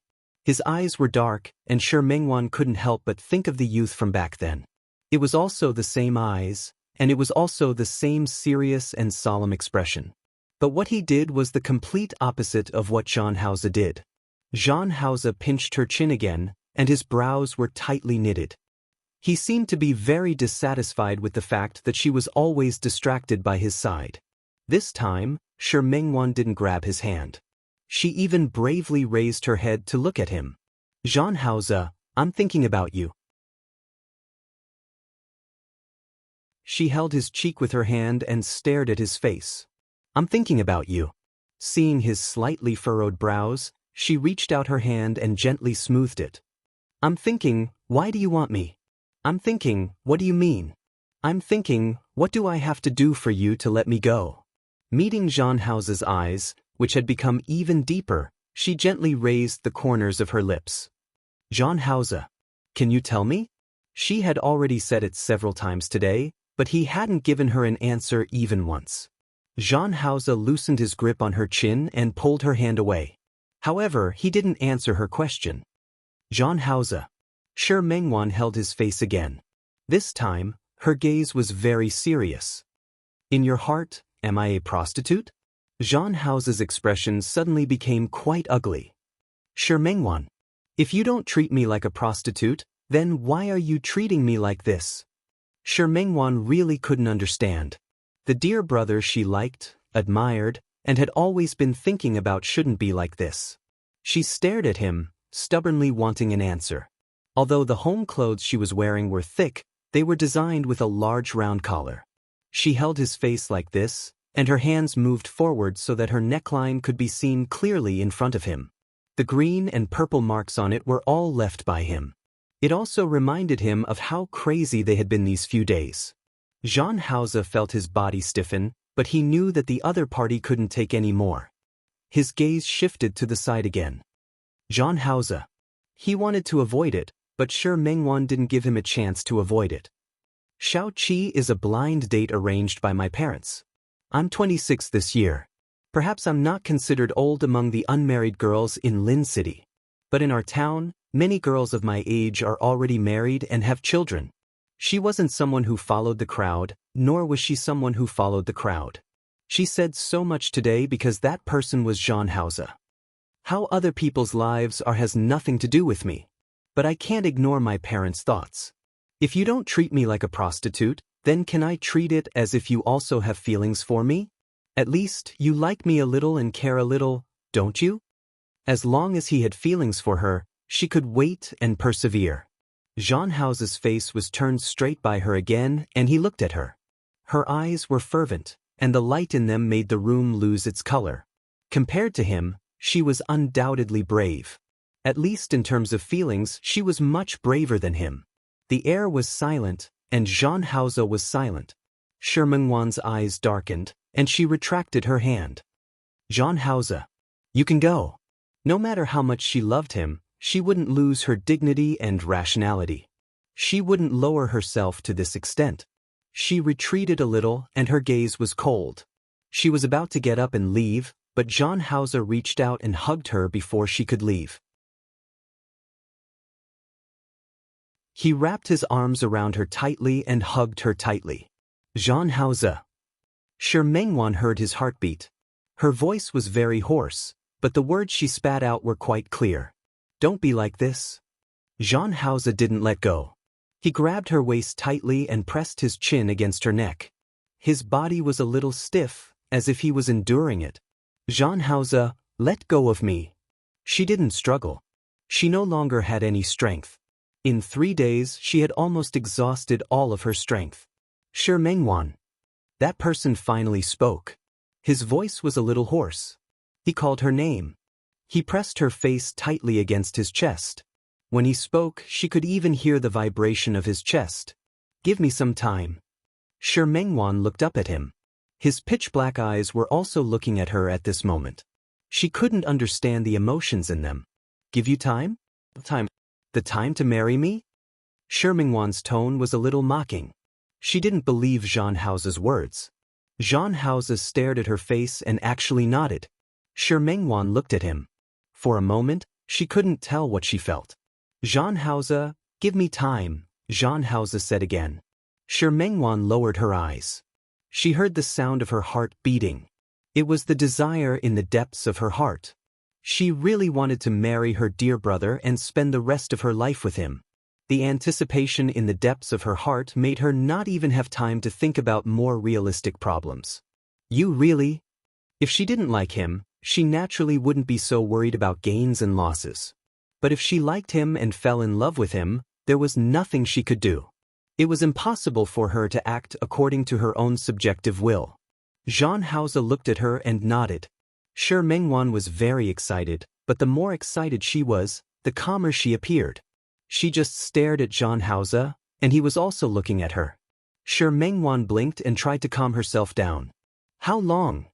Seeing that Jean House didn't say anything, he only frowned slightly, as if he was in a difficult position. Shi Mengwan smiled bitterly. You can't make me wait forever, can you? She didn't believe in the saying that a woman's youth was limited, but she had her own problems right now. She couldn't ignore Grandma Shi's 2-year period. Looking at Grandma Shi's body, it wouldn't be a problem for her to live to 100 years old. At that time, if she didn't bring a man back, what would happen to Grandma Shi? Jean House, tell me, how long do you want me to wait for you? There was silence. Jean House's thin lips pursed into a straight line. He looked like he was in a difficult position. Shi Mengwan felt that she couldn't continue the conversation. She thought that she had already done everything a girl could do. What else did Jean House want? Jean House. She forcefully got up from his arms and took a big step back. Her feet were still a little soft. Such a simple action made her feel uncomfortable in the place that she couldn't tell others about. She gritted her teeth and forced herself to ignore the feeling in her body. You can go. Jean House held her hand before she wanted to go back to her room. It won't be long. It won't be long? Shi Mengwan really wanted to ask him, how long would it be? But she couldn't ask. She looked at Jean House. His eyes were like a deep spring. She was deeply immersed in them. She was once again pulled into his arms. He lowered his head and kissed her gently. He wasn't as rough as he had been these few days, nor was he as overbearing as before. He kissed her gently, bit by bit, and he carefully traced the shape of her lips. The strong Jean House would make it impossible for Shi Mengwan to refuse, but such a gentle Jean House made Shi Mengwan confused. She slowly closed her eyes and allowed herself to be intoxicated by his kiss. He finally retreated a little when she was almost suffocated. He pressed his forehead against hers. His breathing was also a little heavy and a little breathless. "Give me some time." His voice was slightly hoarse as he uttered those words in an extremely soft voice. Shi Mengwan looked into his eyes and finally nodded weakly. Her body was carried by him again, but he didn't go to the room. Instead, he went to the living room. "Do you want to watch a movie?" Zhang Haoze asked her. Shi Mengwan blinked at him. Although she didn't understand what he meant, she still nodded. She got up and chose a movie called Life is Beautiful. Shi Mengwan had seen this movie before, but it had been too long, so she had forgotten many of the plot.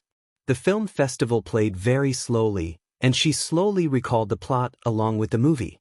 Her eyes were a little red.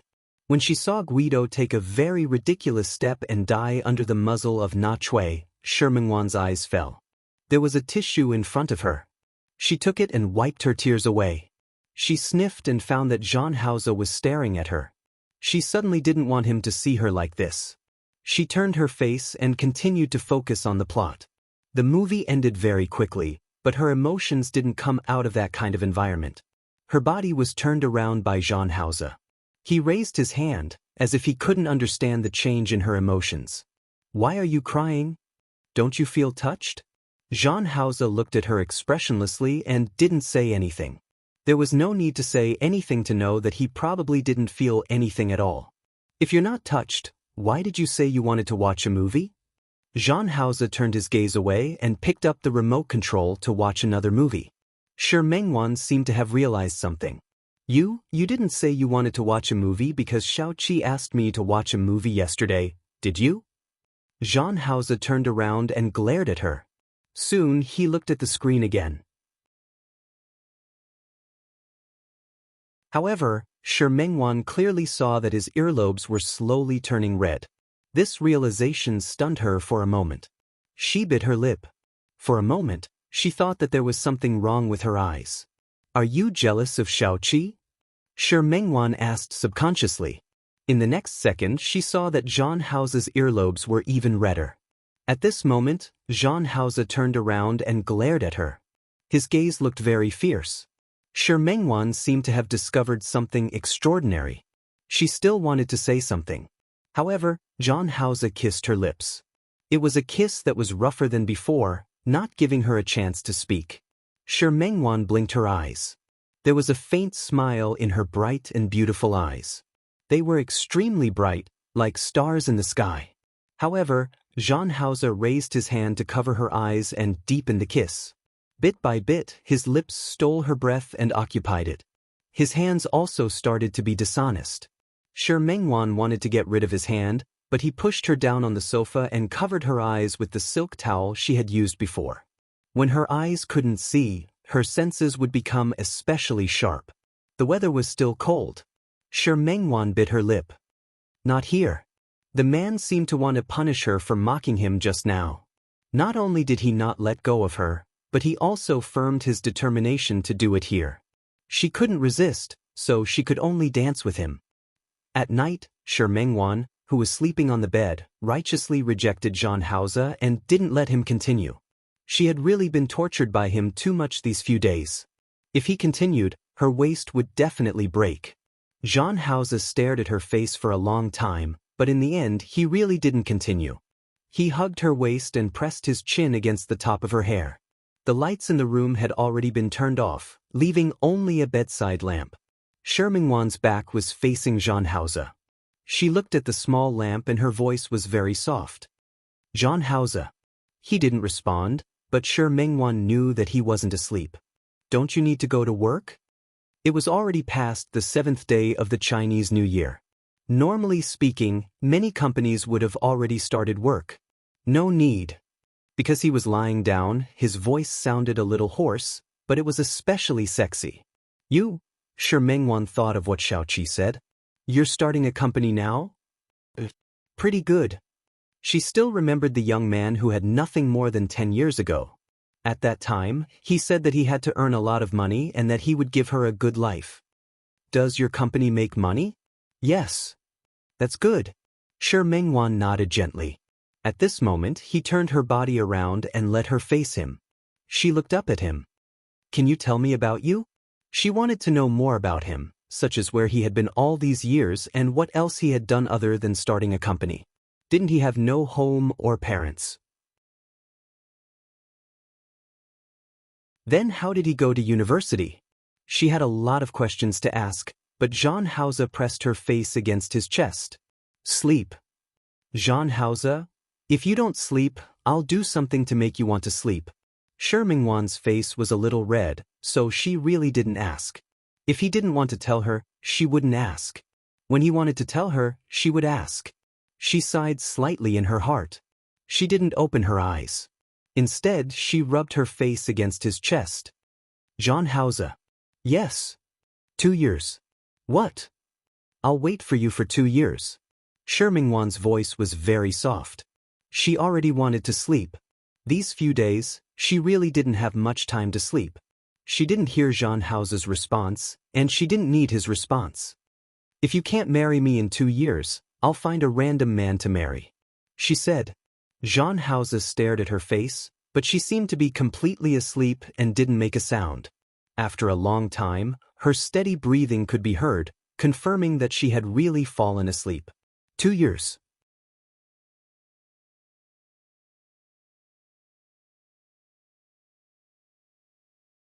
Chapter 670.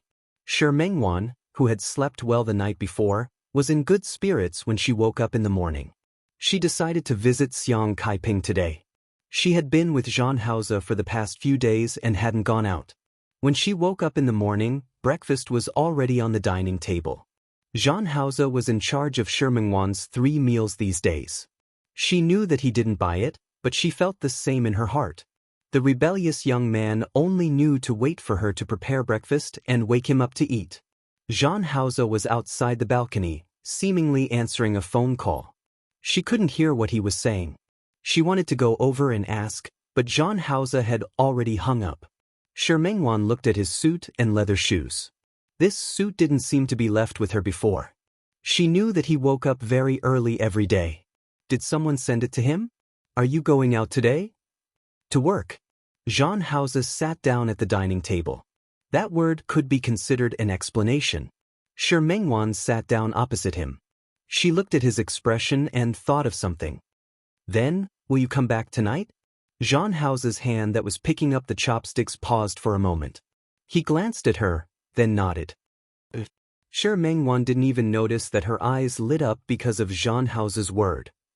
Then you should be early. I have nothing to do today anyway. I'll go buy ingredients to make dumplings in the afternoon. After dinner, Jean Hauser went to work. Shi Mengwan looked at the empty room, and for the first time, a real smile appeared on her face. Now, let's leave it like this for now. This is also good. She cleaned up the dishes and went to the bathroom to get Jean Hauser's clothes, intending to wash them. However, when she saw his clothes, she realized that Jean Hauser's clothes needed to be dry cleaned. She washed her own clothes and tidied up the house. Shi Mengwan carried Jean Hauser's clothes downstairs and went to a nearby dry cleaner to wash the 2 sets of clothes that Jean Hauser had left there. Then she went to the hospital to accompany Xiang Kaiping for a while. After the 7th day, Su Qingsang had already started work. The hospital she stayed in was the largest hospital in Lin City, so Su Qingsang was very busy. Shi Mengwan didn't expect that Xiang Kaiping would actually want to introduce her. She found a good doctor in the hospital. Speaking of which, Shi Mengwan had seen that man before. He used to pursue Su Qingsang. Although Su Qingsang didn't know anything about it, as a bystander, how could Shi Mengwan not know that the person's Wahongshan liked was Su Qingsang? She was so frightened by Xiang Kaiping that she even refused to have lunch with Xiang Kaiping. She was afraid that if she stayed any longer, Xiang Kaiping would ask Su Qingsang to bring them over. That would be really embarrassing for her. After leaving the hospital, she received a call from Su Qingsang. Su Qingsang couldn't stop laughing. Don't worry, my mother just said it casually. She was too bored staying in the hospital. I know.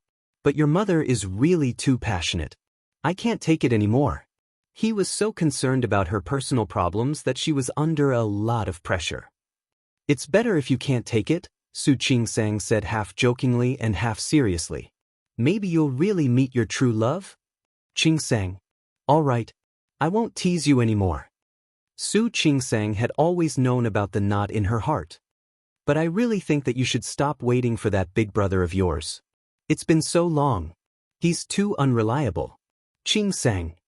Shi Mengwan wanted to say that it wasn't unreliable at all. She had already met him now, and they were very close. But Su Chingsang wouldn't believe that. She was also too embarrassed to say it. "Alright, I'm just saying. You still have to rely on yourself." Su Chingsang had tried to persuade her many times, but she had stopped a long time ago. It was just a casual mention. After hanging up the phone, Shi Mengwan was a little lost in thought. Unreliable? Thinking about it seriously, it was true. Zhang Haoze didn't say that he wanted to marry her, and he didn't confirm her identity. Now that they were like this, it felt a little shameful to talk about it. After all, Zhang Haoze didn't seem to be willing to reveal her identity now. She really looked like she was going to throw herself at him.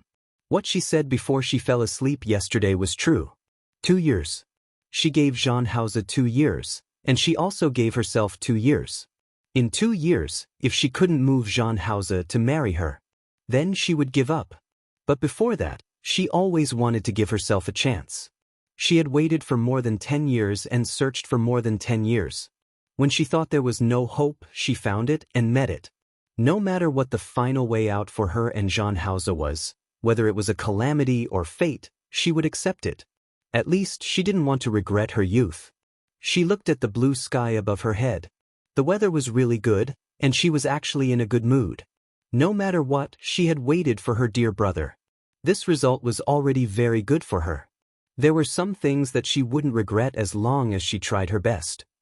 Chen Feifei sat in Zhang Haoze's office. She looked at Zhang Haoze's position with unfriendly eyes. She had been waiting for Zhang Haoze for half an hour. But Zhang Haoze still hadn't appeared. She stood up and walked outside, looking at Lu Exin, who was sitting outside. "Where did Zhang Haoze go? Don't tell me you don't know?" "Miss Qin, I really don't know." "You don't know?" Chen Feifei sneered. "If you don't know, then how did you become a secretary?" Lu Exin stood there and bent down to listen to Chen Feifei's temper. That attitude made Chen Feifei even angrier. She stood up and pointed at Lu Exin. "Tell me, where did Zhang Haoze go?" Lu Exin had seen Chen Feifei's appearance in front of Zhang Haoze. She was like a completely different person. He lowered his back and looked very respectful. "Miss Chen, although President Zhang is my boss, he really doesn't need to report everything to me. So it's normal that I don't know where he went." Chen Feifei stood up and stomped her feet angrily. She turned around and went to Qin Yongchang's office. Qin Yongchang had just returned from a meeting. As soon as he entered the office, he saw his beloved daughter looking unhappy. "What's wrong? Who made our baby angry? Who else?" Chen Feifei stood up. "Or is it Zhang Haoze? He hasn't been home for days." As she spoke, she went forward and hooked Chen Feifei's hand. "Dad, what kind of work did you give Brother Hao? Look, it's not even the 15th yet, and he's already so busy." Qin Yongchang looked at Chen Feifei with a complicated gaze. He only said for a moment, "Don't be too willful. You know that I've arranged work for Haoze. When he's done, he'll naturally come back. I just want him to accompany me. You're not allowed to arrange any more work for him. Look at you. I've really spoiled you." After Qin Yongchang finished speaking, he patted her hand. "Don't forget that Haoze is not only in charge of our company's business, but also his own company's business. Speaking of this, I'm even angrier." Chen Feifei pouted. "Isn't our family's company big? Brother Hao still wants to open a company outside. You shouldn't have agreed to let Brother Hao open a company outside." Qin Yongchang glared at Chen Feifei. "Zhang Haoze is talented. Even if I don't agree with his ability, do you think he won't open a company outside?" Back then, Zhang Haoze had only just graduated from high school, and he had already asked him to borrow money to invest in a fund. At first, he was unwilling, but he didn't expect that he had misjudged him. Jean Hauser actually had that kind of ability. In one summer vacation, he had earned his first $1,000,000 yuan. Later, his wealth had increased by leaps and bounds in the past few years. If it weren't for the fact that the Chen family still owed Jean Hauser a debt of gratitude, he felt that Jean Hauser might really have left the Chen family. Dad? Besides, Dad is doing it for you. A hint of calculation flashed across Qin Yongchang's eyes, but it appeared so quickly that Qin Feifei didn't see it. Do you know how much Jean Hauser's technology company is worth now? Do you know how much the website he invested in is worth now? All of this will be yours in the future.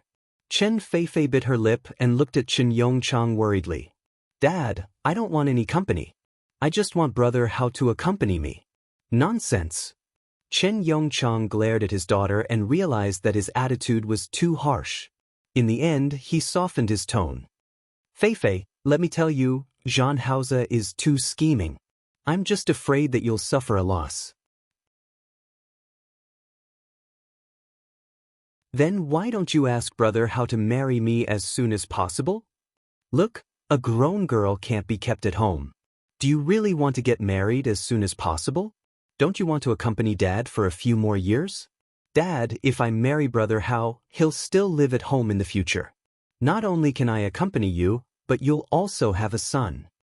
Qin Yongchang smiled. All right, you can go. Leave this matter to Dad. Don't worry, I'll definitely get your brother Hao to marry you. Dad is the best. Chen Feifei kissed Qin Yongchang on the face before turning around and leaving. After she left, Qin Yongchang called his secretary, Little Wang. Secretary Wang, check where Jean Hauser has been these few days. Yes. Secretary Wang left. Qin Yongchang thought about his plan and picked up the phone to dial another number. Before Shi Mengwan bought it home, she really went to buy the ingredients to make dumplings. When she returned home, Jean Hauser hadn't returned yet. She went into the kitchen, put everything away, and tidied up. The dumpling skin was ready-made and sold. She just needed to mix the stuffing. It wasn't too difficult for her. After washing the vegetables and chopping the stuffing, she couldn't help but think of her dear brother again. That year, they spent the new year together. That was their first year together. The winter in Lin City was especially cold, but it didn't snow. Near the bungalow Shi Mengwan and the others lived in, there was a young couple from the north. The two of them couldn't go home for the new year, so they started to prepare for the new year early. Shi Mengwan happened to pass by and saw it, so she felt that she should also prepare. Dear brother, can we also make dumplings for the new year? Make dumplings? The young man who returned home took off his coat. When he heard this, he frowned. You know how to? A little. Shi Mengwan nodded. I saw my mother make dumplings before and helped. However, I didn't do it myself. It's too troublesome. Don't do it. It's the new year. Everyone eats dumplings. Eating dumplings makes it more festive. Let's go. How about we go buy the ingredients? The young man couldn't win against Shi Mengwan, so he followed her to pick the ingredients. When Shi Mengwan really wanted to do it, she realized that it wasn't as easy as she thought. Usually, it was very easy to see her mother do this, but now that she bought the ingredients herself, she realized that it was very difficult. The stuffing was fine. She learned to mix it and it would be fine. It was either a little salty or a little bland. However, the dumpling skin made Shi Mengwan a little difficult. In the past, it was Shi Mengwan's mother who mixed the dough at home, and she helped her. However, it was her first time rolling the dough skin herself. When she really kneaded the dough skin into a ball, she realized that it was very difficult to roll the dough skin into thin slices. She tried several dumpling skins, but they all failed. They were either too thin or too thick. The young man crossed his arms in front of his chest and looked at her movements. He sneered. Are you sure you can? The young girl was very embarrassed. She had never been so embarrassed before. I'll try again. I'll definitely be able to do it. The young man looked at her mockingly. Forget it. If you don't know how, we'll eat something else today. I definitely will. Shi Mengwan was very stubborn. Today was New Year's Eve. Wasn't New Year's Eve supposed to be eaten with dumplings? However, Shi Mengwan tried again, but the result was actually too thin. It actually broke. Her face was red. I don't believe I won't succeed. She was a very stubborn person. She stubbornly decided that she had to succeed. He picked up another ball of dough and tried again. This time, he didn't know why, but he actually pressed down on his hand. The young man looked at her actions and reached out to take the rolling pin in her hand. Let me do it. Shi Mengwan looked at the young man. She couldn't believe that he actually knew how to roll dumpling skins. Are you joking? Let me do it. I'll just try a few more times. The young man didn't even raise his head. He picked up the small ball of dough and pressed it with his palm. Then he copied Shi Mengwan's actions and started rolling it. The first one was too thick and failed. The second one was too thin and failed again. Shi Mengwan bit her lip. While she was still thinking about how to not hurt the young man's third dumpling skin was already done. Shi Mengwan looked at the dumpling skin and for a moment, she thought that there was something wrong with her eyes. Dear brother. She picked up the small dumpling skin. Have you rolled it before? No. The young man's hands didn't stop moving. He had mastered the trick and his movements were fast and good. Shi Mengwan was speechless. The young man felt her gaze and raised his head slightly. Well, aren't you going to wrap it? Yes, I'll wrap it. Shi Mengwan felt that this was simply unfair. She picked up the very even piece of dumpling skin and looked at the young man's movements. How did you know? I knew it from watching you do it. Shi Mengwan's pretty face was full of dissatisfaction. I've also seen my mother do a lot. The young man glanced at her. You're short. Because she was short, she couldn't exert strength, or it wasn't easy for her to exert strength. Shi Mengwan almost choked on her own saliva. How am I short?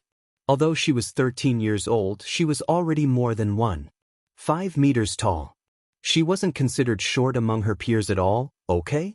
Her gaze fell on the young man, and she lowered her head dejectedly. Alright, compared to Qiao Zhe, she was indeed short. After the new year, Qiao Zhe had grown a lot taller. Now, he was probably 1.8 meters tall. She was very depressed, but her hands didn't stop wrapping the dumplings. She didn't know how to roll dough, but she still knew how to make dumplings. After all, she had helped a lot at home in the past. Just like that, one of them rolled the dumpling skin, and the other made the dumpling skin. Unexpectedly, their movements were very fast. It was getting late, in this small house with nothing. The two young men and women wrapped the dumplings together. Halfway through, Shi Mengwan glanced at Qiao Zhe. Dear brother, do you have coins? Why do you want coins? Wrap them in dumplings. Whoever eats them later will be very lucky next year. The young man glanced at her with a hint of mockery in his eyes.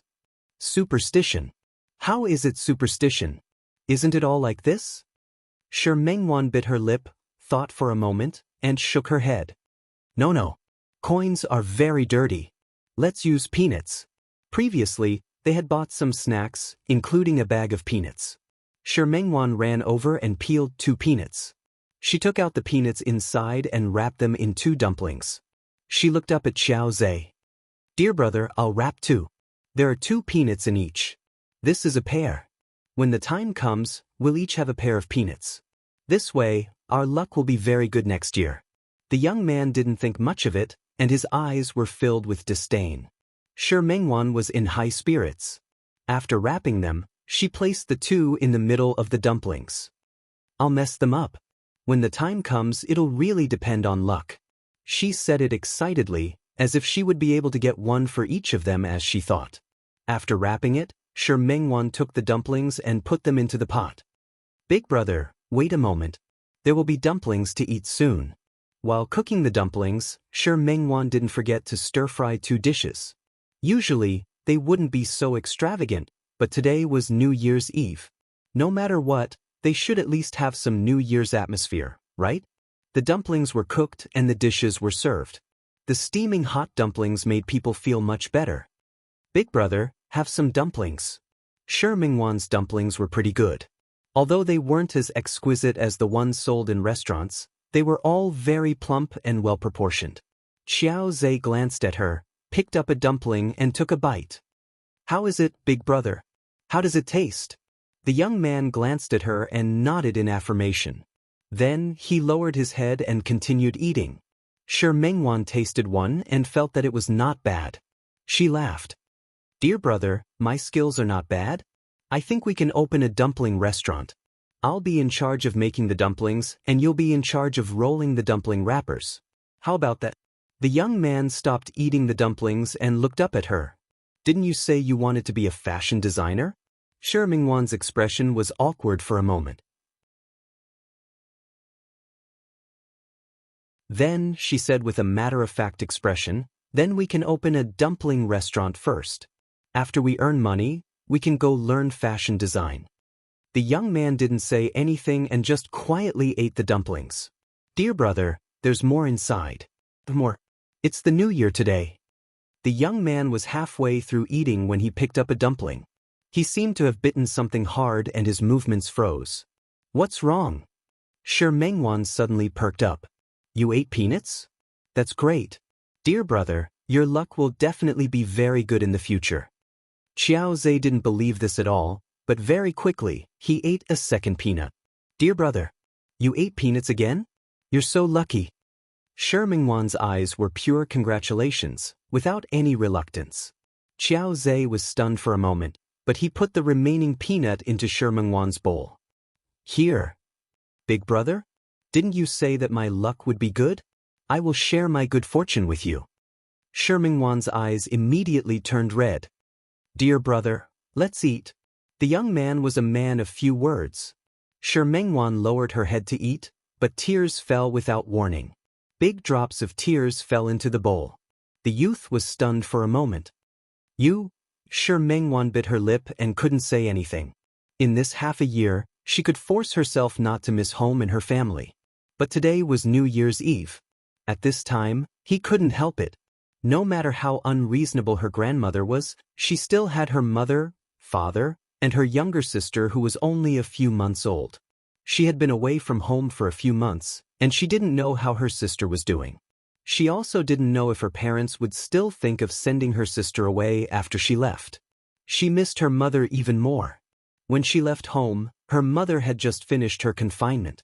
She could still help her mother at home, but if she wasn't at home, who would help her mother with the housework? The more she thought about it, the sadder she felt. The more she thought about it, the more she missed her family. Tears would fall as if they were free.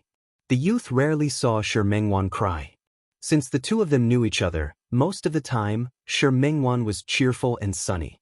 It was rare for her to be like this.